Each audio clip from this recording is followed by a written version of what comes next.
Hey guys, tonight, as you let your body grow heavy and your thoughts soften like warm wax under a candle flame, we're traveling deep into a world you've heard of all your life, yet never truly visited in this calm, drifting way. Tonight, we're going to ancient Rome, not the Rome of battles, not the Rome of emperors on horseback, but the Rome of long, luxurious nights, of wild feasts, of parties so extravagant that most people today wouldn't survive them. But you're here only to drift, to watch, to float through the scenes like a quiet ghost, wrapped in comfort, carried gently through the warm corridors of history. So close your eyes if you want. Feel the weight of the day melting from your shoulders. Feel the quiet stretching out around you like a soft blanket. And imagine stepping into a twilight Rome, the kind that glows under the last traces of sunset. Marble columns shine with the final gold of the evening.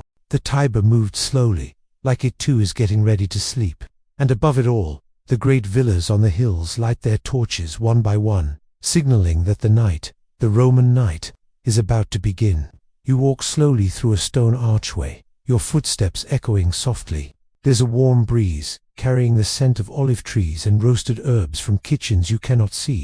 Far in the distance, you hear the faint notes of a flute, rising and falling like someone breathing in rhythm with your own. Servants move quietly through the villa, their sandals whispering on the polished floors, carrying trays of figs and honey and freshly poured wine. No one looks at you, but somehow, you can feel that you're welcome here. A gentle visitor drifting through time. Ahead of you is the triclinium, the Roman dining hall, but calling it a hall feels too small, too simple. It's a world of its own. As you step inside, warm torchlight washes over you, soft and golden, flickering against mosaics that show gods reclining on clouds and heroes raising cups of wine. The shadows dance like slow, lazy waves on the sea. Even the air here feels heavier, not unpleasant, but full, sweet with spices, perfume, and the subtle warmth of candles melting in bronze holders. Everything glows, everything feels slow, everything feels dreamlike. At the center, a couch is arranged in a gentle curve, each draped in deep red or purple fabric. Powerful men and elegantly dressed women recline on them, leaning on their elbows as servants bring them platters of food that glisten under the light. You notice the way they speak, not loudly, not sharply, but in soft tones, their words weaving together like threads of silk sliding through fingers. It's the beginning of the feast, when everyone is still calm, still aware, still poised. A servant passes you, holding a tray with a bowl of wine so dark it looks like a piece of night sky captured in glass. The Romans never drank their wine straight. It's been mixed with honey, cinnamon, and rose petals. The scent floats around you, warm and inviting, like a memory you can't quite recall from your own life. You move deeper into the room. To your left, a poet is standing near a column, his voice low and smooth, as he recites lines about moonlight over the sea, about lovers reunited on a quiet shore, about the soft sadness of time passing.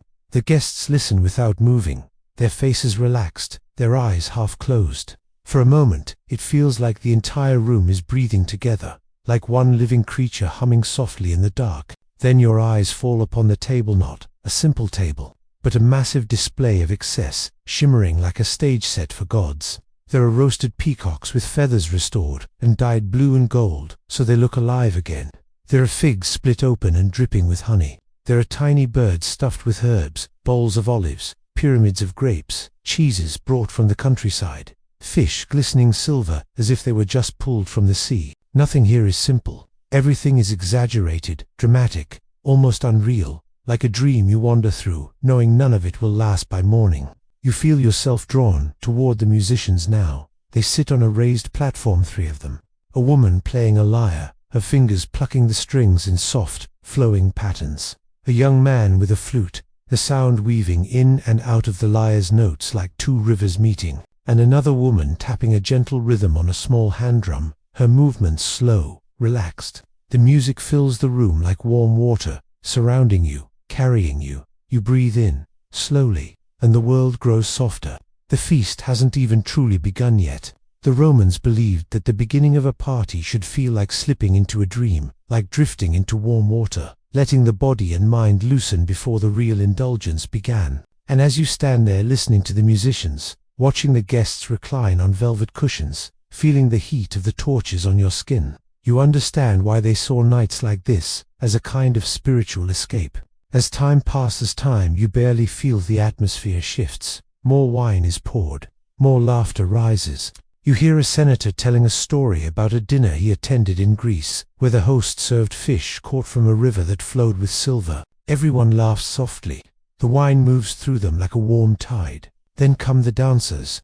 They enter quietly at first, their ankles wrapped in small bells that chime softly as they move. They dance in slow circles, their bodies moving like smoke drifting from incense.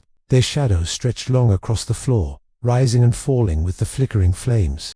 Guests watch in a dreamy trance, as though the dancers aren't human at all, but sprites pulled from the ancient stories of the countryside. The dancers' movements are hypnotic, pulling you deeper into the moment. One raises her arms, letting her sleeves fall like wings. Another turns so gently it looks like she's floating.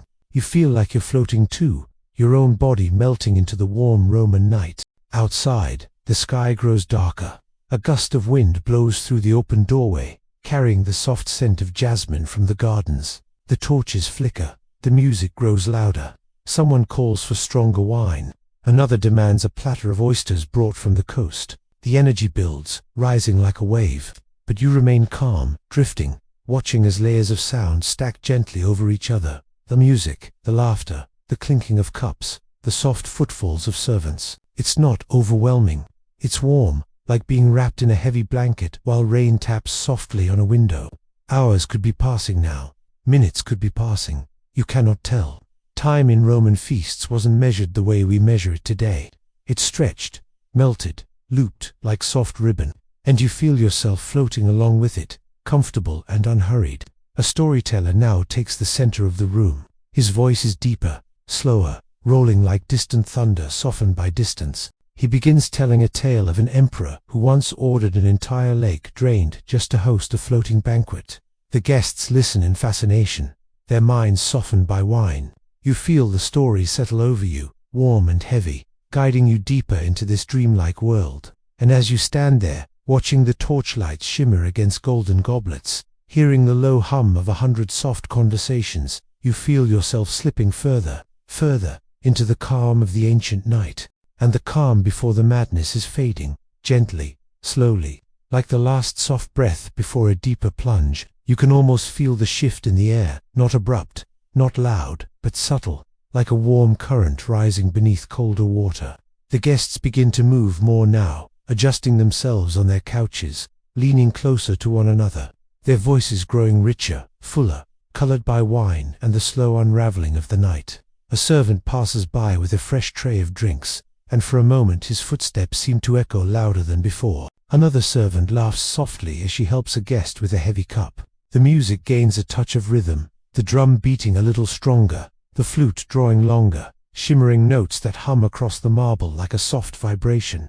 The room feels fuller, as if hidden pockets of silence have been replaced with a warm, swirling energy that draws everyone into its center. The dancers shift from slow spirals to gentle sways, their bells chiming more clearly now as they move with a new confidence. The sleeves of their robes flutter like soft wings, brushing the air with whispers. Their shadows leap higher on the walls, forming shapes that flicker and bend with every turn of flame. Guests watch them with dreamy fascination, some smiling to themselves, others leaning back as though the dance is washing over them like a warm tide. A platter arrives next, carried by 2 servants, because it is too heavy for one. The scent reaches you before the food, rich, savory, layered with spices brought from lands so far away that most Romans would never see them. The platter holds a roasted boar, its skin glazed with honey and sprinkled with crushed herbs. The servants lowered it onto the table with care, and a soft murmur rises across the room. This is the signal that the feast is officially entering its next stage, this stage, where restraint slowly unravels and indulgence becomes an art. One of the guests, a man with silver rings on nearly every finger, claps softly, calling for more wine. Another calls for his favorite singer. Another asks for a bowl of dates plump with syrup. The servants move like a swarm of shadows, weaving through the room with trays, pitchers, bowls, and folded cloths. Everything feels smoother, faster, yet somehow still calm, like a river picking up speed while remaining deceptively quiet. You move closer to the center now, drawn by the warm rush of sound and scent. The boar is being carved with slow, deliberate movements, each slice falling onto a silver plate with a soft thud. Guests reach out lazily, accepting the servings with half smiles, savoring the richness. Someone mentions that this particular boar was hunted only 2 days ago in a lush forest owned by a nobleman whose name everyone seems to know. Laughter follows, soft, rolling, comfortable. The poet who began the evening steps away from his column, replaced by a musician with a larger instrument, something like a harp but curved differently, its strings glistening in the torchlight. When he begins to play, the room shifts again. The sound is deeper, thicker, wrapping around the guests like velvet. People close their eyes, letting the notes sink into them. The wine works through their blood like warm sunlight. The food settles in their stomachs, heavy but satisfying. This is when the Romans believed the soul softened, opening itself to pleasure. A woman near the far couch gestures for more flowers, and within moments a servant brings a basket of rose petals. She dips her hand in, letting the petals fall through her fingers onto her lap, then onto the floor. The fragrance rises, blending with the sweetness of figs and honey, the earthy aroma of roasted meat, and the rich perfume worn by the wealthiest guests. You breathe it in, and it feels like inhaling a soft, ancient summer. And yet, something else is beginning to stir beneath the warmth. You feel it, even before you see it. A kind of brightness, an edge of unpredictability pressing slowly into the room. The night is getting deeper. The wine is getting stronger, and the guests are beginning to give themselves over to the kind of indulgence that made Roman parties legendary. The dancers, seeing the shift, change their movements. One raises her arms high, her bracelets clinking like tiny chimes. Another sways her hips, letting her long hair flow behind her like a dark waterfall. The rhythm of the drum grows firmer. The harp player plucks his strings with energy that sends vibrations across the room. The music begins to pulse, still slow, still graceful, but carrying a hidden intensity beneath every note. A man with a deep laugh leans forward to tell a story about an emperor who once held a feast that lasted 3 straight days. The guests gasp softly, though it is unclear whether they are shocked or impressed.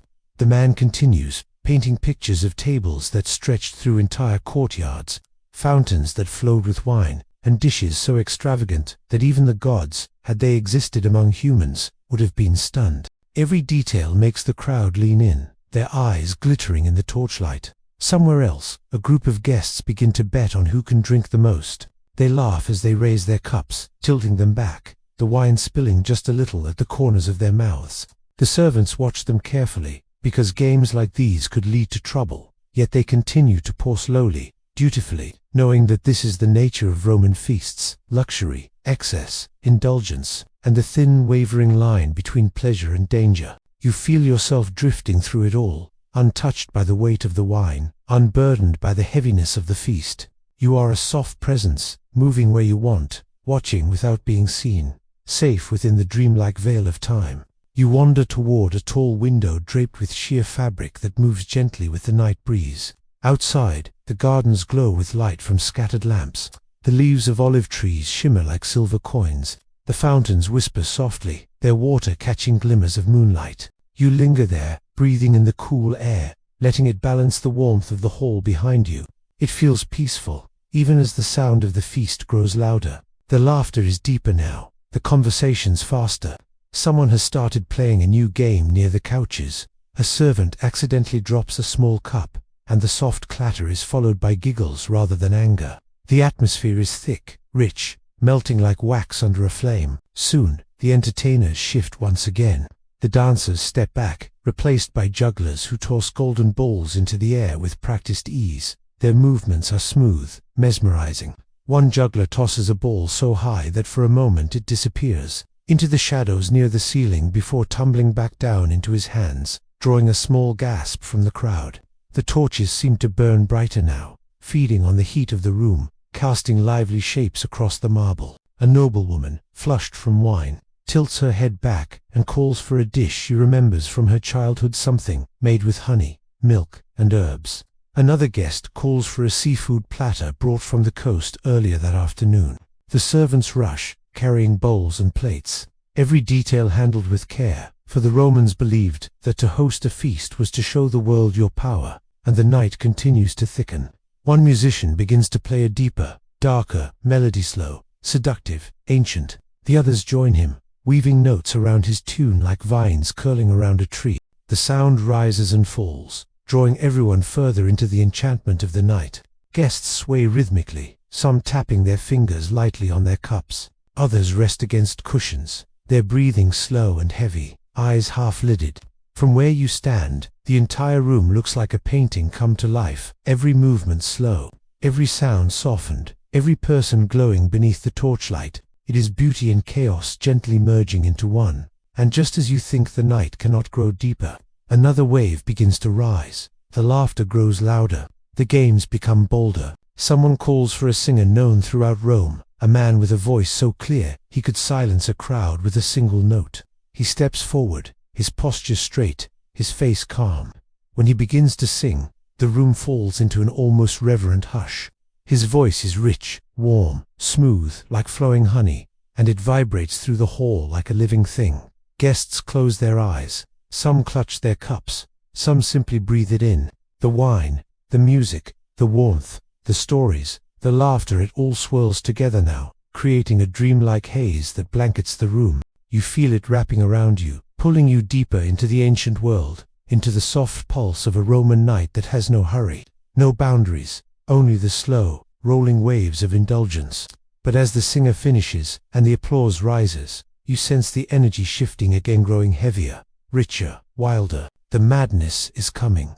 Not suddenly, not like a door slamming open, but like a slow tide rising in the dark, warm and unstoppable. You feel it in the way the guests shift their bodies, in the intensity of their laughter, in the glow on their faces that comes not only from torchlight but from wine slipping deeper into their veins. The night is no longer simply warm and indulgent. It is beginning to shimmer with something wilder, something heavier, something the Romans both feared and adored. A new round of wine enters the hall, stronger, darker, mixed not with honey this time but with spices that heat the blood. Servants carry tall jugs, their arms trembling slightly under the weight. As they pour, the scent rises like smoke, thick and intoxicating. Guests lift their cups, some too eagerly, their hands unsteady, their eyes shining with anticipation. It is in moments like these, they believed, that the line between human and divine blurred. When pleasure threatened to burn into frenzy, the musicians feel the shift too. A drummer tightens the skin of his instrument, producing a sharper sound. The harpist plucks with more force, letting each note vibrate deeper through the marble. The flute player draws longer breaths, sending threads of music twisting around the torches, like vines curling around fire. The music no longer drifts, it pulses, warm and rhythmic, guiding the hall into a new heartbeat. Then come the entertainers, who only appear once the night has crossed a certain threshold. A group of acrobats step into the center, their clothes shimmering with tiny reflective beads that catch every flicker of flame. Their movements are fluid, almost unnatural, as they bend backwards until their hands brush the floor, their spines arching like bows drawn tight. The guests cheer softly, some clapping with sluggish hands, others simply staring in awe.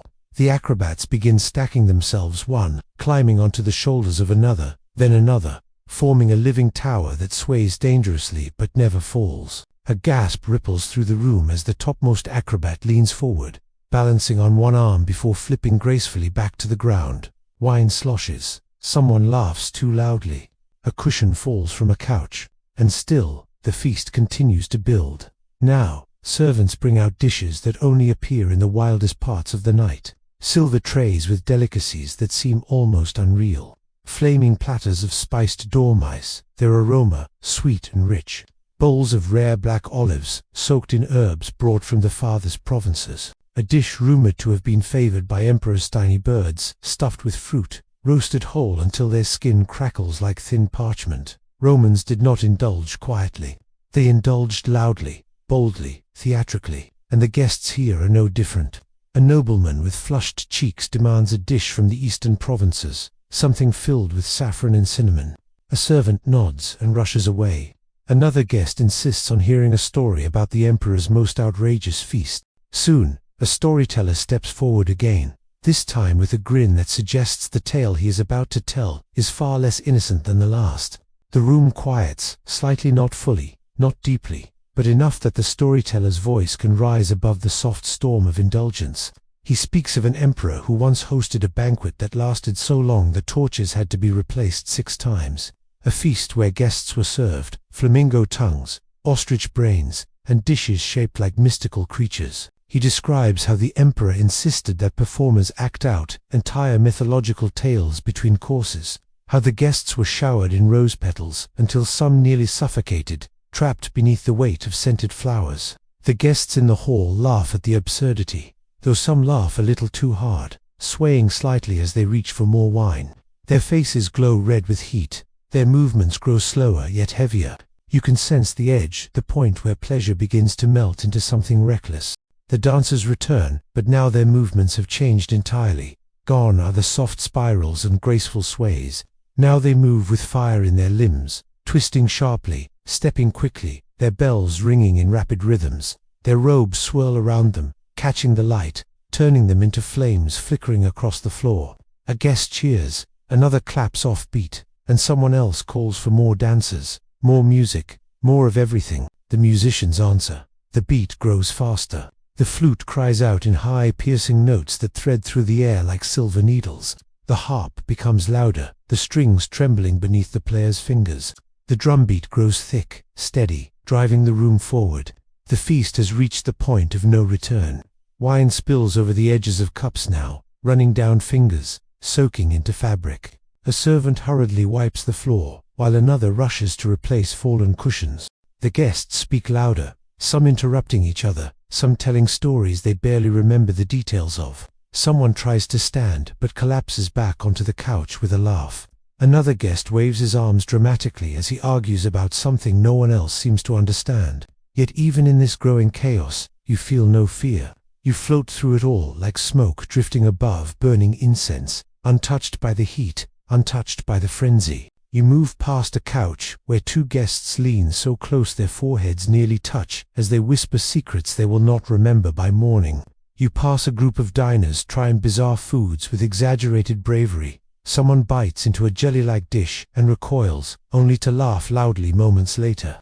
From the far side of the room, a new sound emerges, a rhythmic clapping, slow at first, then faster. A chant follows low, deep, more vibration than words. Some guests join it, some ignore it, but it spreads anyway, like a spark landing on dry leaves. The room begins to sway in unison, the music adapting itself to the chant, the drums pounding in perfect timing. A noblewoman with heavy gold jewelry, resigned steady, but determined. She starts to dance, her robes swirling awkwardly around her ankles. The guests cheer her on. Another person joins in, then another, until a small, ragged circle forms around the dancers. Their movements are not graceful, not skilled, but full of raw energy fed by wine and late-night foolishness. A servant tries to intervene gently, but the guests wave him away, insisting the night is still young.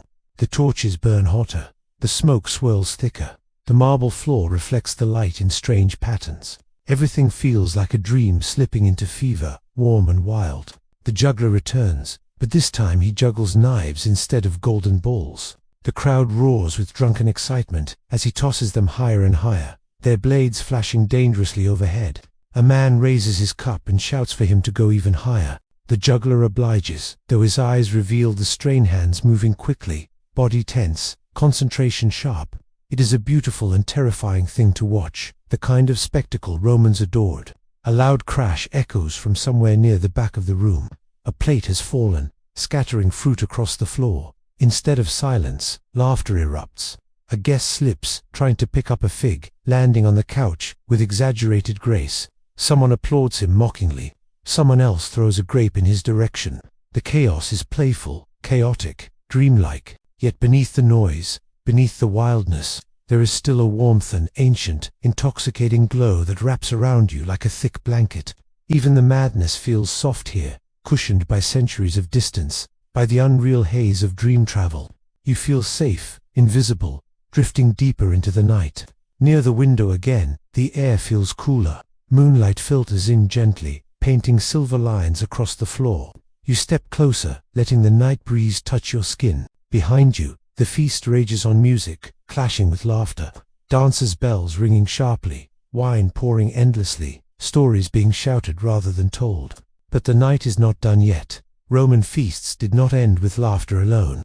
There was more still to come: stranger dishes, wilder performances, deeper indulgences, and moments where the line between celebration and chaos blurred completely. And as the soft hum of distant conversation drifted through the dim hallways, the air around you seemed to thicken with a kind of ancient warmth, the sort of quiet heat that lingers around a gathering long after the laughter has started to fade. You stepped deeper into the smaller passage, the walls narrowing gently as if guiding you forward, and the muffled music from the main hall softened into a subtle tremble of strings and flutes. It felt as though you were crossing some invisible threshold, moving from the world that everyone could see into the world that only a few truly noticed. The hidden spaces of a Roman banquet, where the real pulse of the evening often beat unnoticed. There were footsteps ahead, soft and hurried, like someone barefoot or wearing the thinnest leather sandals, and a brief flicker of lamplight glowed at the end of the corridor, swaying gently with someone's movement. When you reached the small room beyond the narrow archway, the atmosphere had shifted entirely.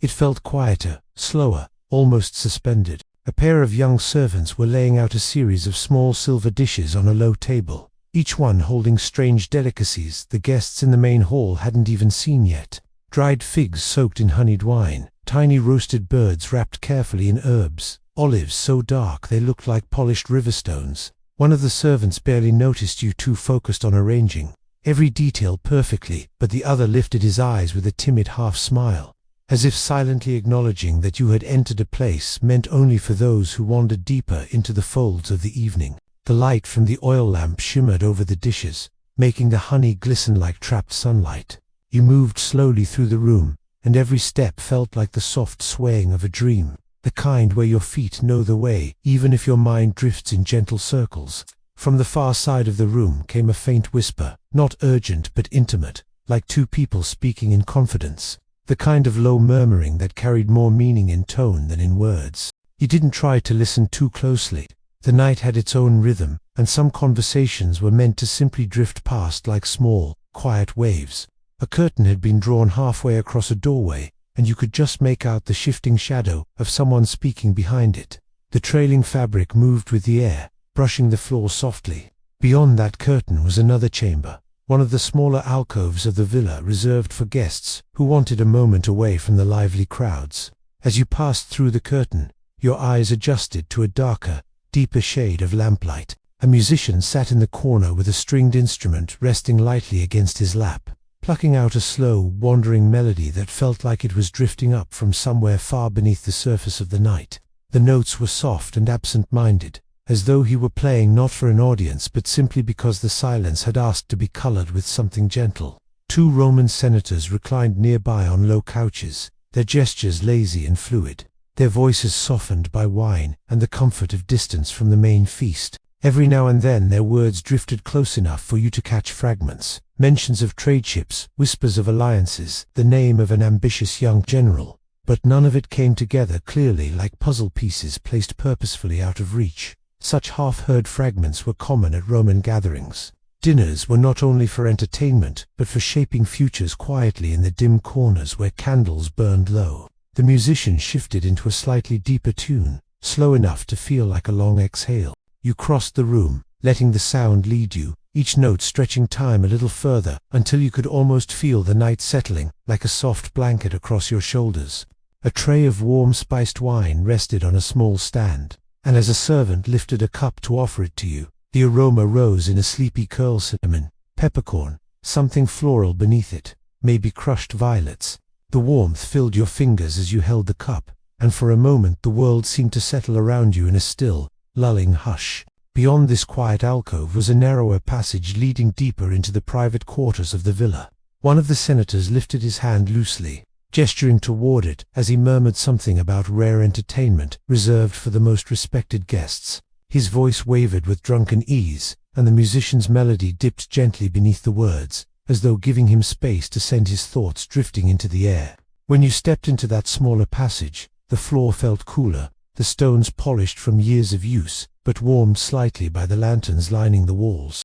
The passage opened into a long chamber where a group of dancers were preparing for a performance, not the lively, energetic dancers of the main hall, but something slower, older, almost ritualistic. Their garments were soft and sheer, dyed in gentle earth tones, and each dancer moved with a quiet precision as they tied ribbons, adjusted bracelets, or traced small patterns in the air as if practicing invisible motions. They looked like shadows in motion, calm and unhurried, their faces serene, touched by the golden light of several small lamps placed evenly around the room. One dancer held a small set of bronze bells that chimed softly as she stretched her arms, and the sound blended with the faint echo of music from behind you, turning the air into a thin thread of shimmering calm. You found yourself sitting on a low cushioned bench near the wall, the fabric soft beneath your hands, and moments later the performance began.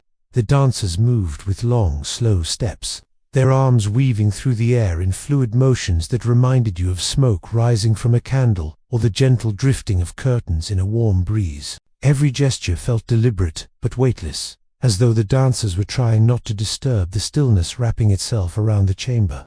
Their bells chimed faintly with each shift, creating a thin, delicate mist of sound that floated above the floor like something half-heartedly clinging to the world. The longer you watched, the slower your breathing became, matching the rhythm of their movements. Time stretched, softened, and eventually felt almost irrelevant. A quiet murmur rose from behind you, and when you turned slightly, you saw an older matron reclined on a couch, her eyes half-lidded, watching the dancers with the calm ease of someone who had attended centuries' worth of such evenings in spirit. She lifted her cup toward you in a small, silent gesture, the faintest acknowledgement between two wandering observers swept gently along by the night. When the dancers finished, they bowed with slow grace and stepped away into a darker recess of the room, vanishing like embers fading into shadow. A servant passed by with a tray of small pastries dusted with something fragrant, perhaps crushed almonds or sweetened grains, and the scent trailed behind him. You rose, letting your steps guide you toward the next quiet corner the villa seemed ready to offer, the feast revealing itself layer by layer like a slow unfolding dream. A draped archway led you into another chamber, this one much darker, its only illumination coming from a single bronze brazier placed low to the ground, casting trembling shadows across the walls. The air felt heavier here, warmer from the heated metal, and a group of guests lounged in a semicircle, speaking quietly about stories older than the Republic itself, tales of ancient kings, forgotten wars, and gods who once walked the earth in human form. Their voices wove into the flickering light like threads of memory, each story drifting into the next with no clear beginning or end, just a flowing river of half-remembered myth. You stayed for a while, not because the stories were loud or gripping, but because the softness of their delivery wrapped itself around your mind, lulling your thoughts into a slow, peaceful haze. Every flame flicker left a faint glow on the storytellers' faces, and the shadows behind them seemed to breathe gently along with their words. The brazier crackled lightly, releasing a wisp of incense-scented smoke that curled toward the ceiling like a sleepy serpent. When you finally stepped out of the chamber, the villa seemed even quieter than before, as though the deepest parts of the night had settled into every corner.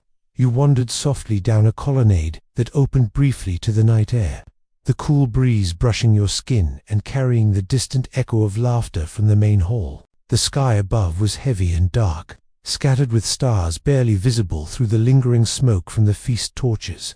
Somewhere not far away, water trickled from a small fountain, its sound soothing, steady, like the heartbeat of the villa itself. You followed that sound, letting it pull you toward a secluded courtyard where a single cypress tree stood tall against the night sky, its dark silhouette swaying just slightly in the breeze. A stone bench curved gently around the base of the fountain, and when you sat down, the coolness of the stone seeped slowly through your clothing in a comforting way.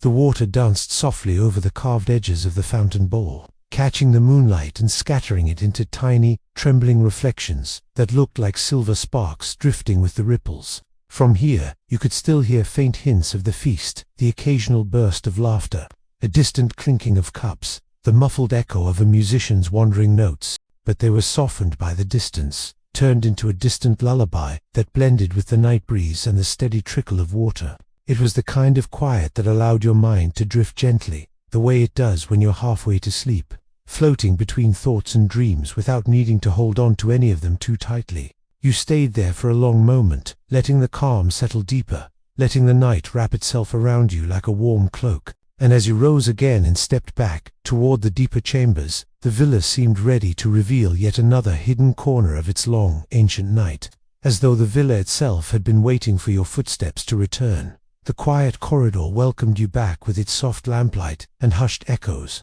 The air felt slightly warmer now, a gentle glow rising from the walls, as though the stones had absorbed every whispered story, every stray note of music, every drifting breath from the feast, and were now releasing them slowly into the stillness.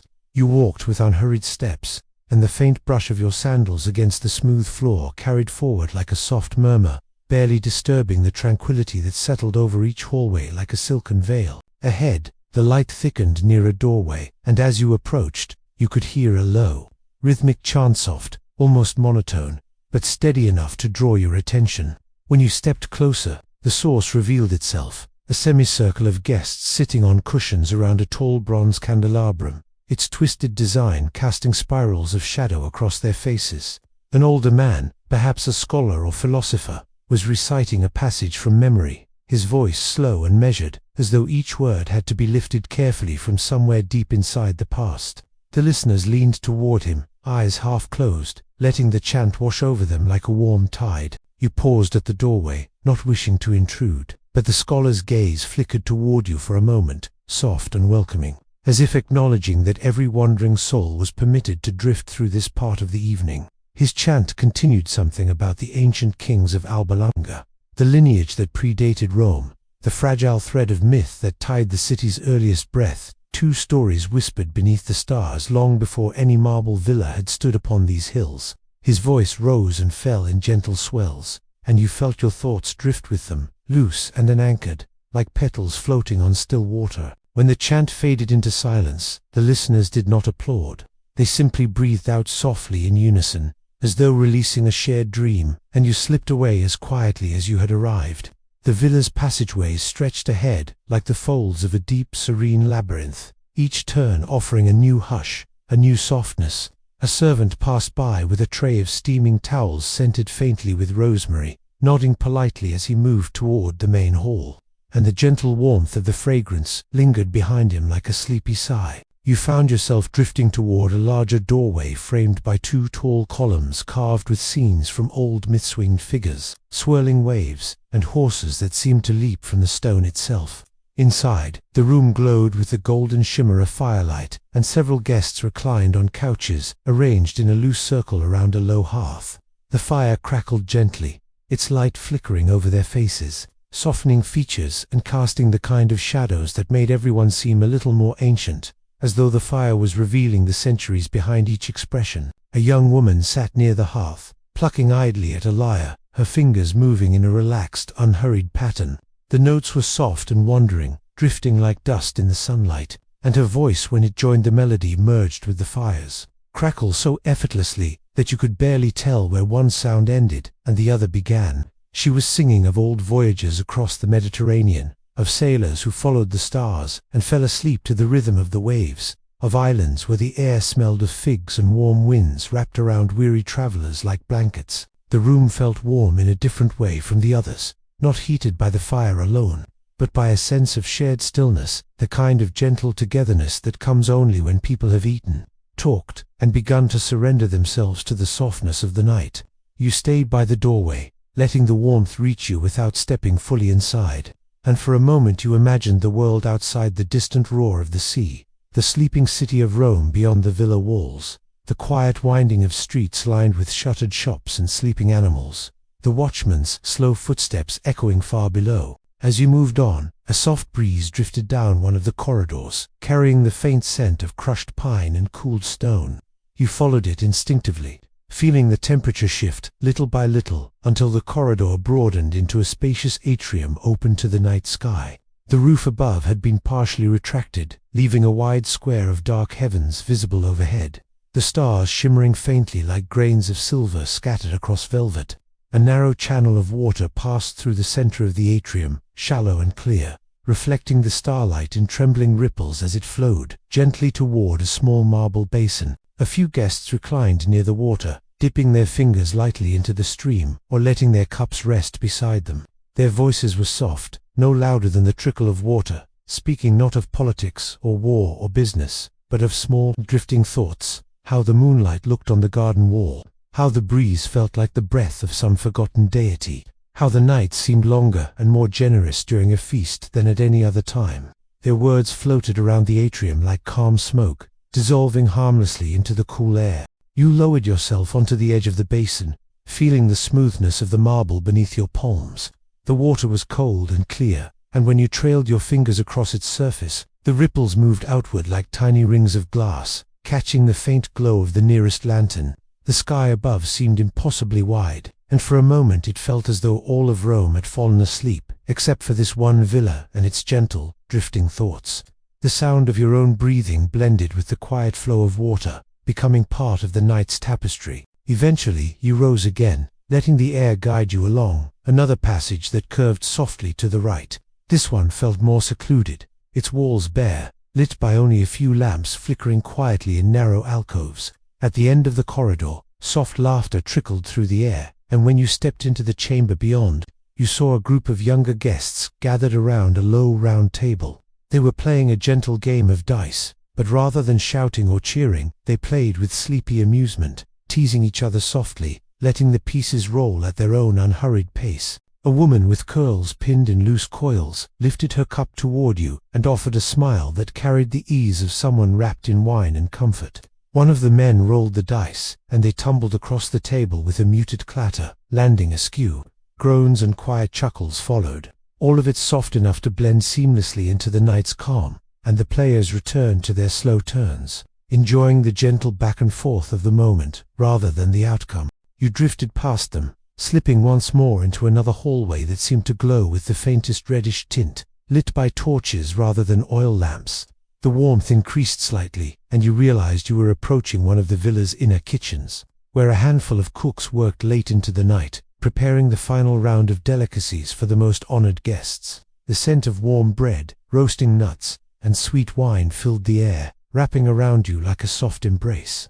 A baker lifted a tray from the oven, the steam rising in gentle waves, and set it down with a quiet sigh of exhaustion and pride. Just beyond the kitchen was another smaller courtyard, this one enclosed and lit softly by 3 tall lamps whose flames were protected behind glass. Against the far wall stood several potted laurel trees, their leaves rustling faintly as the night breeze curled through the open space above. A pair of servants stood near one of the trees, speaking quietly about a shipment of olives arriving in the morning, their voices calm and matter-of-fact, the kind of small, steady conversation that keeps a household turning even while the rest of the world sleeps. You turned back toward the interior of the villa, and the warmth of the kitchen began to fade into the gentle coolness of the stone corridors once more. The night had grown deeper now. The music from the main hall had softened into a distant hum, and the laughter that once spilled through the villa like bright little waves had melted into low murmurs and the occasional quiet echo of clinking cups. You could sense the entire gathering beginning to drift into its final, tender phase, the long, slow unwinding before sleep claims each guest in their own quiet corner. And as you moved further, following the gentle fade of sound toward the rooms yet untouched by your wandering steps, the villa seemed to breathe out a long, contented sigh, ready to show you the deeper hush of the Roman night that waited just beyond the next softly glowing doorway. As though it had been expecting your approach all along, the softly glowing doorway welcomed you with a faint shimmer of lantern light brushing across the floor like a pale ribbon. You stepped through it with unhurried ease, and the air inside shifted once again, settling into a deeper quiet, the kind that feels like the villa has drawn its final breath for the night, and now exhales only calmness. The gentle fragrance of warm olive oil and lavender drifted through the space, as if someone had lit a small dish of scented herbs earlier, and the aroma had remained, resting patiently in the corners. The room before you was long and low, with a ceiling painted in faint, fading frescoes of rust-colored vines curling around mythical scenes, nymphs reclining beside streams, small birds perched on twisting branches, and delicate shapes that might once have been clearer but now melted gently into the background like memories softened by time. A handful of guests reclined on cushioned couches arranged against the walls, their postures relaxed, their conversations almost non-existent. Some closed their eyes, listening to nothing in particular, while others sipped slowly from half-empty cups of watered wine, their shoulders slackening further with each passing moment. A servant approached quietly with a bowl of warm water, offering guests the chance to dip their fingers in and let the lingering oils from the feast wash away. The bowl glowed softly in the lamplight, and the steam rising from it curled lazily into the air like a wandering spirit. When your fingertips touched the surface, the warmth spread through your hands and up your arms in a comforting, slow wave, as though the night were inviting you deeper into its gentlest embrace. The water carried a faint scent of crushed rose petals and bay leaves, giving each breath a soothing floral warmth. A man sitting near the far wall opened his eyes briefly when he sensed your presence, offering a slow, drowsy smile that felt more like an acknowledgement of shared stillness than any formal greeting.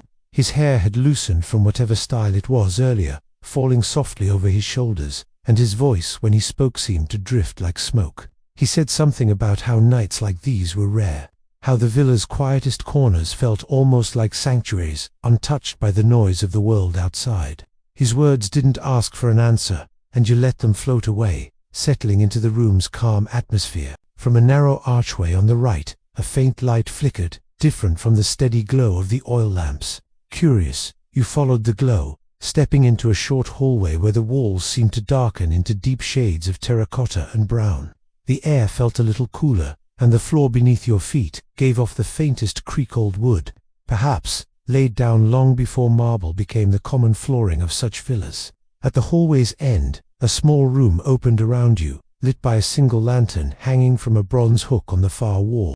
Inside, a lone woman sat cross-legged in front of a low table, scattered with small objects, polished stones, carved tokens, fragments of pottery, and a tiny bronze statue, no larger than your palm. She moved her fingers slowly over the pieces, touching them in a quiet rhythm, as though tracing stories embedded in their surfaces. When she noticed you, she lifted her head with an expression that carried no surprise, only a serene acceptance, like someone who had been expecting a visitor without knowing who it would be. She gestured for you to sit, and though no words passed between you, the invitation felt natural. You lowered yourself onto a soft cushion opposite her, and she gently slid one of the small tokens toward you. It was a tiny carving of a bird, its wings folded, its shape smoothed by time and countless hands. She touched her own lips lightly with 2 fingers, then tapped the surface of the table near you, a silent gesture of offering perhaps, a tradition or habit, from some ritual she performed during feasts. The atmosphere around her felt steeped in quiet meaning, though nothing was explained aloud. The lantern above cast a golden shimmer over her face and the objects on the table, creating a sense of suspended time, as though this room drifted slightly apart from the rest of the villa. You held the carved bird in your palm, feeling the coolness of the polished stone slowly warm against your skin. The woman's eyes softened, and she nodded once, as if affirming some thought she believed you shared with her. She did not ask for it back. She simply rose with fluid grace and stepped into the shadows beyond the table, leaving you with the quiet gift and the fading echo of her presence. When you emerged once more into the long room filled with reclining guests, the atmosphere had grown even gentler, as though the night had whispered something to everyone while you were away. A musician you hadn't noticed before sat near the doorway, his lute resting lightly in his lap. He plucked at it in slow, scattered notes that drifted through the air like drifting ash. Nothing in his tune had form or pattern. It felt like a melody, half remembered from a dream, as if he were playing only to keep himself awake enough to stay in the moment. You moved past him, and as you continued deeper into the villa, the air changed yet again. The corridor ahead felt unusually quiet, so silent that even your breaths felt noticeable, expanding just slightly in the stillness. The walls were plain here-smooth plaster washed in the palest shade of ivory, and the lamps placed at intervals along the corridor seemed intentionally dim, their flames flickering with a sense of growing fatigue. At the end of the hall, an open walkway led you to another atrium, this one far more intimate than the previous. A low pool glimmered faintly under a ring of small lanterns, the water perfectly still except for the occasional drip from a carefully carved spout shaped like a lion's mouth. The sound of each drop echoed gently, blending seamlessly with the night's quiet.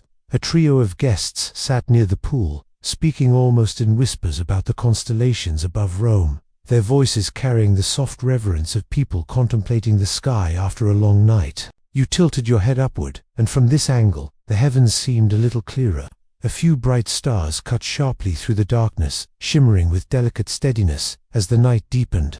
One of the guests pointed at a pattern of stars that formed a crooked line, murmuring something about a myth in which the gods had placed it there as a guide for travelers returning home. His words slipped into the space between lantern light and water reflections, adding themselves to the villa's gentle hush. Leaving the atrium behind, you walked into a corridor that sloped slightly downward, the steps shallow and worn smooth from decades of footsteps.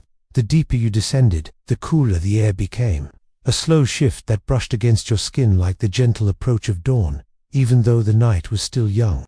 At the bottom, a large room opened before you, a wine storage chamber, though not in its bustling, daytime state. Instead, it felt almost sacred in its stillness. Rows of clay amphorae lined the walls, their surfaces painted with fading symbols and worn inscriptions. Each vessel held the weight of countless harvests, countless feasts, countless nights like this one. A single torch flickered in a wall sconce, casting long shadows across the amphorae like tall, silent guardians. The air smelled faintly of earth, clay, and the last traces of wine evaporating from ancient containers. You walked slowly between the rows, your fingers trailing lightly along the curved surfaces of the amphorae. It felt like passing through a resting archive of time itself, each vessel carrying stories untouched for years, preserved in silence. Further ahead, the chamber branched into a smaller alcove where a small table held an open jug of dark spiced wine meant only for late-night guests seeking one last taste before sleep. A servant dozed lightly in a chair nearby, his head tilted back against the wall, his breathing soft and steady. You poured a small measure into a cup, the liquid rich and warm, its scent drifting upward with hints of cinnamon, fig, and aged wood. When you sipped it, the warmth radiated through you slowly, like embers settling into a quiet glow. You left the alcove with a slow breath, feeling the warmth move with you as you climbed the shallow steps back toward the villa's upper levels. The halls felt even quieter now, as if the villa itself were gently drifting toward slumber. And as you reached the top of the corridor, pausing at the intersection of shadow and soft lamplight, you felt the night open before you, again inviting, unhurried, ready to lead you toward the next hidden chamber, the next stretch of whispering silence that waited just beyond the curve of the wall. As he stepped beyond the curve of the wall, the shadows shifted gently, stretching like long, drowsy fingers across the polished stone floor, and the villa seemed to welcome you deeper into its hushed embrace.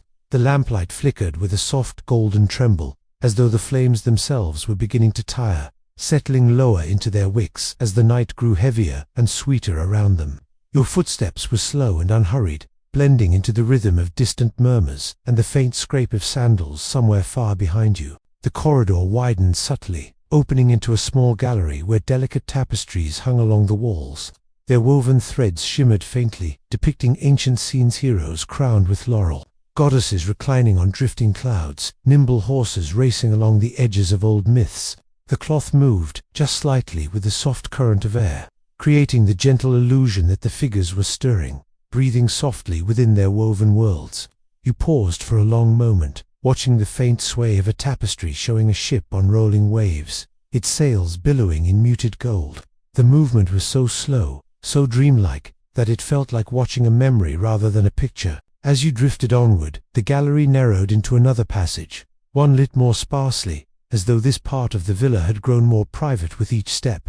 The light was warm but dim, leaving stretches of shadow that seemed content to rest untouched. In the distance, a faint hum of voices echoed, no laughter, no music, just low conversation spoken in tones softened by the late hour. The scent of old wood and faint incense clung to the air, guiding you toward the sound. The passage opened into a quiet reading chamber, where shelves of scrolls lined the walls from floor to ceiling. Soft cushions lay scattered across the floor, and a few guests reclined upon them, their bodies draped casually as they listened to an elderly man with white hair and a deep, soothing voice. He held an unrolled scroll in his hands, reading lines of ancient poetry with the cadence of someone who had cherished every word for decades. His voice rose and fell in gentle currents, like waves brushing over sand. The poetry spoke of distant hills and fading suns, of old loves remembered at twilight, of the way time flows like water, quiet, persistent, unavoidable. His listeners were still, their eyes half closed, as though each line of verse wrapped itself around their thoughts and lulled them deeper into the warm, slow drift of the night.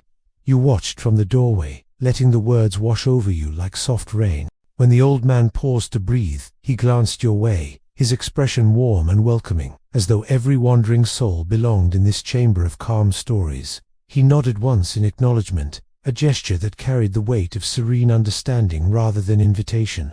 You lingered just long enough to feel the poetry settle into your bones, then slipped away as quietly as you had arrived, letting the reading continue uninterrupted.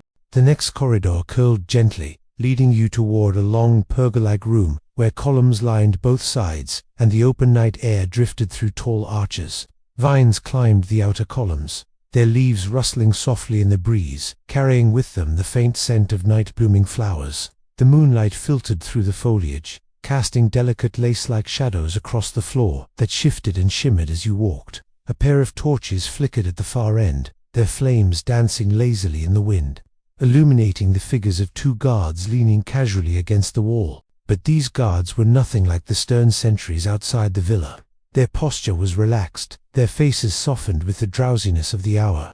They spoke quietly, exchanging small stories from earlier feasts, laughing under their breath at memories only half remembered. When they noticed you, they nodded politely, acknowledging your presence with the familiarity of people sharing the same gentle night. One of them gestured toward an adjoining chamber, murmuring something about a garden terrace where the view of the stars was particularly clear at this hour. You followed the direction he indicated, stepping past the torches into a stone-paved walkway that gradually opened into a serene garden. Here, tall hedges formed soft boundaries, their leaves shimmering faintly in the moonlight. A curved bench rested beneath a towering olive tree whose branches spread like protective arms over the quiet space. The garden was filled with the subtle symphony of nighttime, a soft hum of insects, a distant rustle of leaves, and the gentle ripple of a small pond tucked into a corner where a single lantern cast warm reflections across the water's surface. A woman in a dark blue stola sat on the bench, her posture relaxed, her eyes lifted toward the sky. She barely turned her head when you approached, offering only the slightest tilt of acknowledgement, as though she understood that the garden required silence more than conversation. You sat several feet away, feeling the cool stone press gently against your legs as you leaned back and let the night sky fill your vision. Above you, the stars glimmered faintly, some sharp and bright, others softened into pale dust by the thin veil of clouds drifting slowly across the heavens. The woman spoke softly, almost in a whisper, saying something about how the stars looked different depending on where you stood in the empire. How sailors far to the west saw the sky stretched differently than shepherds in the eastern hills. Her voice was low, contemplative, drifting into the night air without expectation of a reply. You listened quietly, letting her musings settle into the softness of the moment. Eventually she rose, offering a gentle nod before slipping back into the villa, leaving you with the stars and the cool breath of the breeze. You remained on the bench for a while, watching the moon climb just slightly higher, its pale glow brushing the leaves overhead in delicate silvery strokes. When you finally stood, the garden felt like it had exhaled, releasing you back into the world with unhurried patience. Returning through the pergola, you found the guards now speaking even more softly, their voices swaying with the heaviness of the hour. You passed them with a quiet nod and continued deeper into the villa, entering a corridor lined with carved niches where small statues stood, figures of gods, heroes, and symbolic guardians placed carefully to bless the household. Their shadows stretched long and slender across the walls, merging with the flickering lamplight to create a tranquil, ever-moving tapestry that accompanied you as you walked. The corridor opened into a chamber that felt colder, though not unpleasantly so. The ceiling rose higher here, and the distant echo of dripping water suggested a nearby fountain or bath.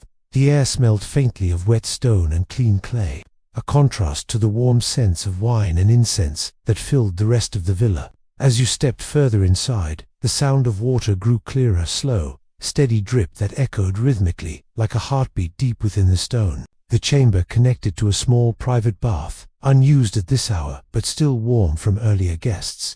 The steam had thinned into soft wisps that curled lazily around the water's surface. The pool glowed faintly in the lantern light, its surface barely disturbed except for the occasional ripple from a drop falling from the ceiling.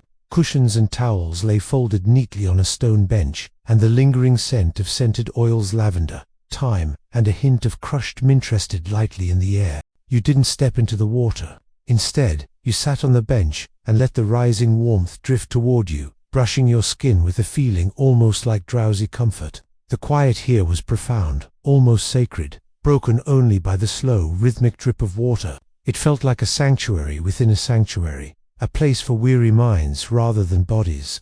When you finally rose again, the warmth clung to you like a soft memory. You wandered onward, moving through yet another corridor where the lamps burned lower now, their oil nearly spent. The flames bobbed weakly, casting trembling shadows that made the hallway feel alive in a gentle, sleepy way.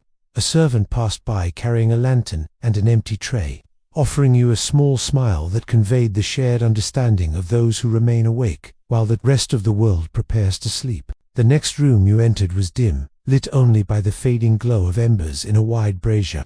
Several guests reclined around it on cushions, their conversations faded into silence. Some were half asleep, their heads resting on their arms.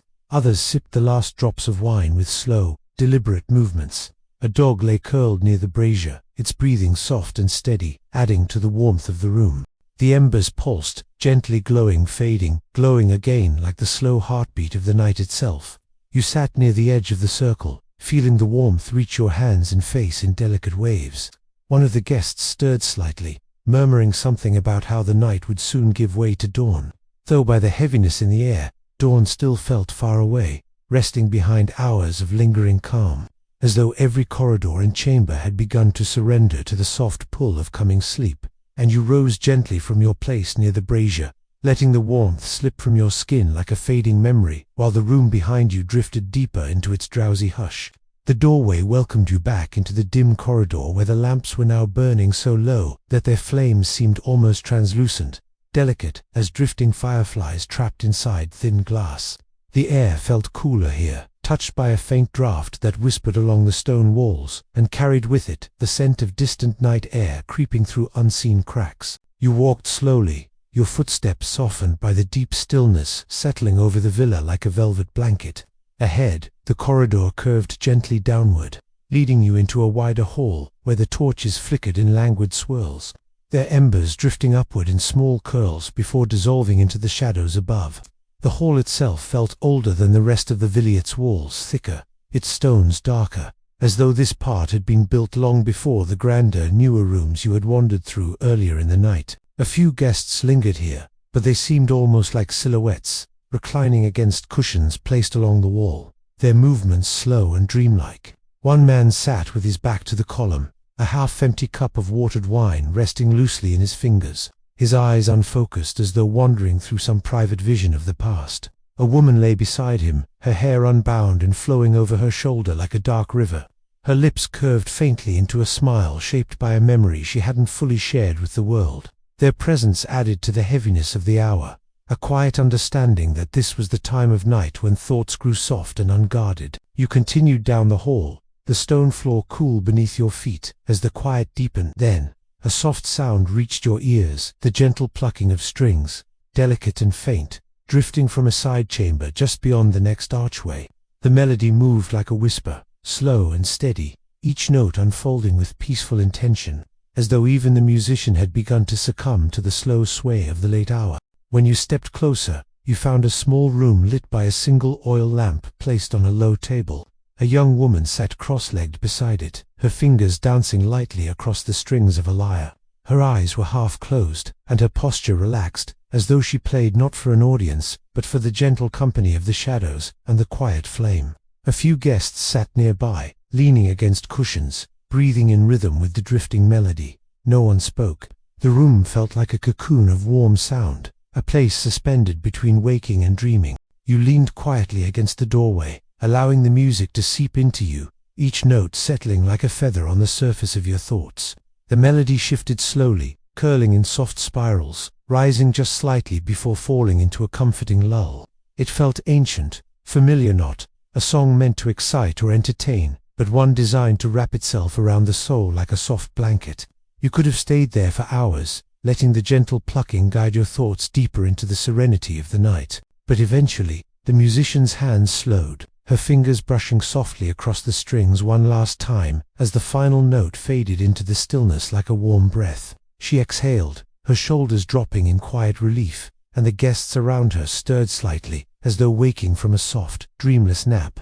You stepped away, letting the room reclaim its silence as you continued your journey deeper into the villa. The next corridor was narrower, lined with small alcoves where clay lamps flickered faintly beside decorative pottery. The shapes cast long shadows against the walrus's amphory, small statues carved from marble or clay. Some depicted scenes of feasting and laughter, others of quiet rituals and gentle offerings, reminders of the many faces of Roman life. You traced your fingers lightly along the cool stone as you walked, feeling the faint grooves where time had gently worn its path across the walls. A gentle breeze slipped in through a nearby window, carrying the scent of night air mixed with distant hints of olive and cypress. He followed the direction of the breeze, coming upon a small balcony that overlooked an inner courtyard. Below, the courtyard was lit by a few low lamps placed around a central fountain, where water trickled softly into a shallow pool. The sound was soothing, steady, like the soft murmur of someone speaking in their sleep. A pair of guests sat on the balcony's edge, their legs dangling loosely over the side. They spoke in hushed tones, laughing gently at something one of them whispered. When they noticed you, they offered calm smiles, the kind shared by strangers who have been softened equally by the late hour. You stepped closer to the railing, looking down at the courtyard where the fountain glimmered with reflected lamplight rippling across its surface. You stayed only briefly, letting the cool air brush across your skin before moving on. The corridor beyond the balcony descended into a quiet passage that led you toward a darker wing of the villa. The lamps here had burned so low that the flames seemed to flicker in slow motion, making the shadows swell and shrink like something breathing faintly in time with your steps. The silence here felt deeper, older, as though this part of the household had been forgotten by those still awake. Then you heard it, a soft, rhythmic whisper of fabric brushing against stone, followed by the faint scuff of footsteps. Rounding a corner, you found a slave finishing his nightly duties, carrying a small jug of lamp oil and a bundle of clean cloths. His expression was tired but calm, and when he noticed you, he gave a respectful bow before moving to trim the wick of a nearby lamp. The flame brightened slightly under his careful touch, casting a new warmth into the hallway. There was something comforting in his presence, the steady, methodical motions of someone who understood the rhythm of the night as intimately as the daylight routines. As he moved on, he continued deeper into the corridor until it opened into a quiet storage room where amphorae were lined neatly along wooden racks. The scent of aged wine, fermented olives, and dried herbs drifted softly through the air. It was cool here, the stone absorbing the chill of night, and the shadows hung heavy between the rows of amphorae. You walked slowly through them, your steps echoing faintly, feeling the coolness settle gently into your senses. Eventually you left the storage room, emerging into a broader hallway where the air felt warmer again. 3 small doorways lined the wall, each leading into a sleeping chamber where a few guests had already surrendered to rest. Through the open doors, you could see the soft rise and fall of sleeping bodies beneath thin blankets, their breaths gentle and even. Lamps had been extinguished here, leaving only the faint glow of moonlight slipping through narrow windows. The silence was thick, peaceful, undisturbed by dreams or whispers. You continued onward until you reached a long lounge where low couches were arranged in a semicircle around a shallow fire pit. The fire had mostly died out, leaving behind glowing coals that pulsed faintly like fading embers of memory. A few guests lay stretched out on the couches, eyes closed but not fully asleep, lulled by the soft warmth drifting from the coals. One man murmured something under his breath, perhaps a line of poetry, or the fading trace of a thought he had carried with him from earlier in the night. You paused near the fire pit, letting the faint warmth brush your fingers, feeling the quiet hum of the coals vibrate softly in the stillness. The room felt like a resting place for wandering thoughts, a spot where the night gathered all the fragments of conversation, laughter, and lingering emotions, and let them settle gently into the air. From here, you found a small side doorway that led into a narrow stairwell. The steps curved downward slowly, spiraling into a dim chamber, lit by a single lantern on the far wall. The lantern's glow reflected off a small pool of water set into the Floran indoor cistern that fed the fountains throughout the villa. The surface was still, smooth as polished stone, showing a faint reflection of the lantern light, rippling delicately. You crouched beside it, watching the water shimmer in the shifting glow, feeling as though you were witnessing the sleeping heart of the villa itself. After a long moment, you rose again and climbed the stairs back to the lounge, where the coals remained warm and steady. Then you found another corridor weaving gently in the direction of the central halls. Lamps here glowed just a little brighter, their oil recently replenished. A servant had passed through not long ago, quietly preparing the villa for the last stretch of night. You followed the corridor until it opened into a small atrium, where a square pool sat beneath an opening in the ceiling. Moonlight poured through the open space, casting a silvery column of light across the water. The reflection shimmered gently along the walls, dancing like pale liquid fire. The air here felt cooler, touched by the open sky, and the faint sound of the breeze outside was just barely audible, a soft rustle of distant leaves, carried through the night. You stepped closer to the edge of the pool, watching the moon's reflection tremble with the ripples created by your movement. It felt like standing at the threshold between the villa and the vast quiet of the sleeping world beyond. A single candle floated on the surface, drifting slowly across the water, its flame steady and patient. Someone must have placed it here earlier in the night, as an offering or a simple gesture of calm. Into its slow, silent embrace, as you turned gently toward the sound, finding another guest stepping softly into the atrium. His expression was calm, softened by the late hour. His robe draped loosely over one shoulder, as though he had long since abandoned the formalities of the evening. He paused when he saw you standing beside the pool, offering a small nod, not wanting to disturb the quiet that had settled over this hidden part of the villa. His footsteps were barely audible as he crossed to the opposite side of the atrium, where he sat on a low ledge and rested his elbows on his knees, gazing down into the shifting moonlit water, as though searching for an old thought he had misplaced earlier in the night. For a time, the two of you shared the space in silence, each lost in your own drifting reflections. The candle continued its slow path across the surface, its flame steady, unflinching, almost impossibly calm. The gentle sound of distant night wind filtered through the opening above, brushing lightly against your hair and softening the warmth left behind from the villa's torchlit halls. The air tasted faintly of cool stone and the faintest hint of night flowers blooming somewhere unseen beyond the walls. Eventually, the man stood, stretching lightly as softness still clung to his movements. Without a word, he disappeared into a side corridor, leaving you once more in the quiet company of the moon and water. The candle drifted closer again, its flame flickering just slightly, as if acknowledging your presence. You lingered there a little longer, breathing in the tranquility that wrapped itself around you like a gentle cloak. Finally, you turned and stepped out of the atrium, letting the moonlit space fall behind you as the villa's dim corridors welcomed you back with their soft breaths of warm air. The lamps here glowed low, their flames weakening but still steady, casting long shadows that moved lazily across the walls. The quiet was so complete that you could hear the faint scrape of your sandals against the stone with every slow step you took. As you moved forward, the corridor opened into a broad hall you had not visited before. Drapes hung along the walls, heavy woven cloths dyed in deep muted colors that looked almost black in the dim light. They shifted slightly with the faintest breeze, their folds rising and falling like the gentle breathing of a sleeping creature. The hall was empty except for a single servant who walked slowly along the far wall, carefully extinguishing the last few lamps on his nightly route.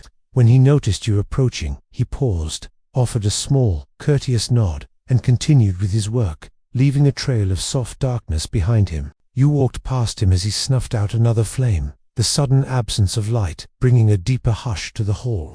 The only illumination ahead came from a pair of flickering torches at the far end, their light trembling across a set of large wooden doors carved with patterns of vines and swirling motifs. As you approached, you felt the subtle change in the air, warmer, sweeter, carrying a faint aroma of something like spiced honey and dried figs. The doors were slightly ajar, just enough for you to slip through into another chamber. Inside, the space glowed warmly from several smaller lamps placed on carved wooden stands. The floor was covered with thick woven mats, soft underfoot, and the air carried a comforting warmth that clung gently to your skin. A low table in the center held bowls of fruits and small pastries, left unattended as though the guests had drifted away in the earlier hours of the feast. In the corner of the room, a woman sat alone on a cushioned bench, her posture graceful even as she leaned her head back against the wall. Her eyes were half closed, and her fingers traced absent patterns against the fabric beside her. She looked up when she sensed your presence, offering a faint, serene smile, the kind shared between strangers simply bound by the quiet of a late hour. She gestured toward the cushions beside her, not an invitation for conversation, but simply as a gesture of peaceful coexistence. You settled nearby on a cushion, feeling its softness cradle your weight as a warm hush folded over the room. The woman closed her eyes again, breathing slowly in a rhythm that matched the soft sway of the drapes along the wall. For a moment, you let your gaze drift across the room, the bowls of fruit, the untouched pastries, the lamps glowing like little suns fading gently into slumber. The stillness here was deeper than in the other chambers, as though this place existed for the sole purpose of letting guests rest their minds after the long, winding indulgence of the night's feast. After a while, the woman rose, her movements slow and graceful, and slipped quietly through another doorway, leaving the room to you. You watched her disappear into the shadows before you stood and followed a different path out into another corridor. This passage was lit by only 2 lamps, one at each end, casting just enough light for you to navigate through its narrow length. The walls here were lined with niches holding small clay figurines of household gods, each shaped with careful detail, a tiny figure holding a cornucopia, another carrying a bundle of wheat, one with a small cup raised upward, as if offering protection to all who passed. Their shadows stretched across the wall, long and soft, giving them the illusion of gentle movement. The corridor took a slight turn before opening into a quiet indoor garden. Unlike the larger outdoor space you had visited earlier, this one was enclosed by tall walls, with only a narrow opening in the ceiling that allowed a thin stream of moonlight to spill gently onto a bed of soft moss at the center. Small potted plants were arranged around the edges, herbs and fragrant leaves, their scents blending into a peaceful, earthy aroma. A stone bench rested near the moss, and you took a seat there, letting the stillness of the enclosed garden settle over you. The faint hum of insects drifted from outside, softened by the distance. The air was cooler here, untouched by the lamps that warmed the rest of the villa's interior. You placed your hand on the moss, feeling its cool, velvety texture beneath your fingers. It was like touching the quiet itself, soft, gentle, undisturbed. You stayed there for a long moment, letting your breathing slow, letting your thoughts drift away like loose petals carried on a soft breeze. When you finally rose, the garden felt as though it had shared with you some secret quietness, leaving it gently resting on your shoulders. Stepping back into the hallway, you noticed a faint glow ahead, not from a lamp, but from a tall brazier burning low in a wide antechamber. The fire inside was no longer lively. Instead, it glowed in soft waves, its embers pulsing deep red and warm gold. Several cushions were scattered around it, where a few guests had rested earlier, though now only one man remained, lying on his side with his arm draped loosely over his eyes. His breathing was slow and heavy, with approaching sleep, and he did not stir as you passed him. You moved toward another archway, drawn by the faint sound of nighttime wind stirring a silk curtain. Beyond the curtain lay a long portico overlooking another courtyard, this one larger than the last. The courtyard was almost entirely dark except for 2 lanterns hanging from stone hooks near a small doorway. Their light shimmered across the ground, revealing a scattering of fallen petals from a flowering tree that stood in the far corner. You stepped out onto the portico, leaning gently against the smooth stone railing. The night air washed over you, cooler here, touched by a distant breeze that rustled the leaves high above. The quiet was profound as silence, broken only by the occasional whisper of wind moving through the branches. The lanterns cast soft, moving patterns across the courtyard floor, making the petals appear as though they were drifting, even though they lay still. You breathed deeply, feeling the calm seep into your bones, letting it mingle with the lingering warmth from the villa's interior. Somewhere in the distance, an owl called one long note carried through the night. After a time, you stepped back inside, returning to the corridor as the curtain swayed gently behind you. Further down, you entered another chamber where several couches were arranged around a low table, still holding the remnants of wine cups and fruit skins. A single guest sat there, leaning forward with his elbows on his knees, staring at the last drops of wine clinging to the inside of his cup. His posture suggested deep thought, though his eyes were distant, unfocused. When he noticed you, he gave a quiet nod before drifting into a reclining position, adjusting a cushion beneath his head as though surrendering to the lure of rest. You left him to his slow unwinding and continued into a smaller room where only one lamp burned on a windowsill. A gentle breeze moved the flame, causing its glow to flicker across the room like a soft heartbeat. You approached the window, looking out at the dark expanse beyond the villa's walls. Only the faintest silhouettes of distant rooftops could be seen, bathed in the pale sweep of the moonlight. You rested your hand against the stone sill, feeling the rough, cool surface beneath your palm, and exhaled slowly, letting the night settle deeper into your senses. The villa seemed to breathe with you, its ancient stones embracing the quiet rhythms of those still awake. And from here, the night would guide you further still, deeper into its gentle, unending drift. Deeper into its gentle, unending drift as you stepped away from the window, letting the soft glow of the lamp guide your path back into the quiet corridor. The faint sound of your footsteps blended into the hush that wrapped the villa like a warm blanket, each corner of the house sinking further into the peaceful heaviness of the late night. The air felt softer here, as though the very walls had absorbed the long hours of laughter, conversation, and stories, leaving behind only a lingering calm that settled around you like a slow sigh. As you moved forward, the corridor led you toward a small archway where two tall candlesticks stood guard. Their flames swayed gently, casting long ribbons of light across the floor, and the soft scent of beeswax drifted upward in delicate waves. Beyond the archway lay a dim chamber where a handful of guests reclined on cushions arranged in a loose circle. They spoke in barely audible whispers, their voices hushed not by command but by the natural quiet that accompanied the last stages of a Roman feast. One of them, a middle-aged man with silver streaks in his hair, was telling a story, his words slow and measured, weaving a tale of some distant province he had once visited in his youth. You did not catch the details, only the soothing cadence of his voice, rising and falling like a gentle tide. The others listened with dreamy expressions, their eyes half closed as though the story had become a lullaby. You lingered at the doorway for a moment, letting the sound wash over you, before continuing onward, leaving them to drift deeper into their soft recollections. The corridor beyond the chamber turned gradually, guiding you into a space where the walls were adorned with murals, faded landscapes painted long ago.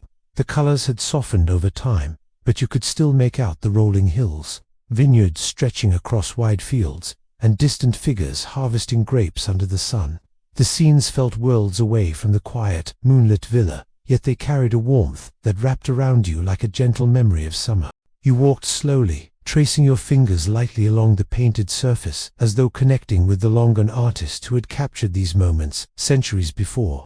The corridor seemed endless for a moment, the murals stretching out in a peaceful procession, until it finally opened into another room where a shallow fountain stood in the center. The water trickled softly from a carved stone basin, its surface glimmering with the faint reflection of the single lamp perched nearby. The gentle sound of dripping echoed through the room in slow, steady beats, a rhythm so calming you felt yourself breathe in time with it.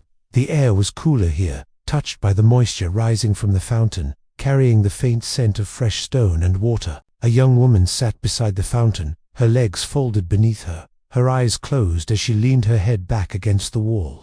Her robe was loosely wrapped around her, and her dark hair rested over her shoulder like a soft curtain. She didn't stir when you entered, lost in her own drifting thoughts, or perhaps in the simple comfort of the fountain's quiet music. You stepped softly so as not to disturb her, pausing only to watch the ripples move gently across the surface before slipping quietly into the next hallway. This corridor was darker, the lamps here burning with barely any strength left. Their flames shivered as though tired, their glow stretching thin across the floor in wavering lines. You walked slowly, your hand brushing the cool stone wall, feeling the faint texture beneath your fingertips. The quiet here was deeper than before, almost complete, broken only by a faint murmur of voices drifting from some distant chamber. Soon you reached a set of tall doors slightly ajar, revealing a wide room within. The ceiling was high, supported by tall columns that vanished into the shadows above. The floor was covered in thick carpets, and scattered across them were cushions, soft blankets, and a few leftover trays bearing the remains of fruit, bread, and empty cups. Several guests had already surrendered to sleep here, curled up beneath their cloaks or resting their heads on the cushions in peaceful postures. A group of musicians sat in the far corner, but their instruments lay untouched, now lyres resting on their sides. a double flute set carefully on a cushion, a small drum placed near the wall as though forgotten in the late hour. The musicians themselves reclined on the floor, speaking softly among themselves, their voices barely more than sighs carried through the warm air. One of them noticed you and offered a gentle nod before returning to his quiet conversation. You stepped deeper into the room, feeling the softness of the carpet beneath your feet and the faint radiating warmth from a dying brazier nearby. The embers glowed faintly, their light pulsing slowly, as though breathing in the hush of the night. The shadows cast by the columns swayed gently with the light, creating the illusion of slow movement all around you. You continued along the edge of the room, weaving carefully between the cushions and sleeping guests, until you reached a smaller door that led you into another passage.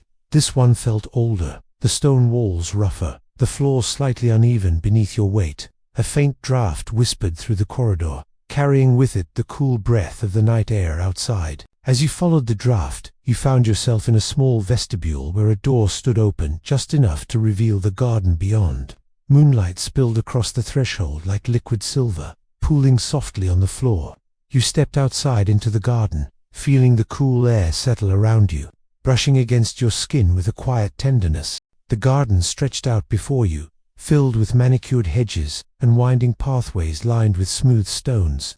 The night air carried the scent of jasmine and mint, mixed with the faint aroma of damp earth.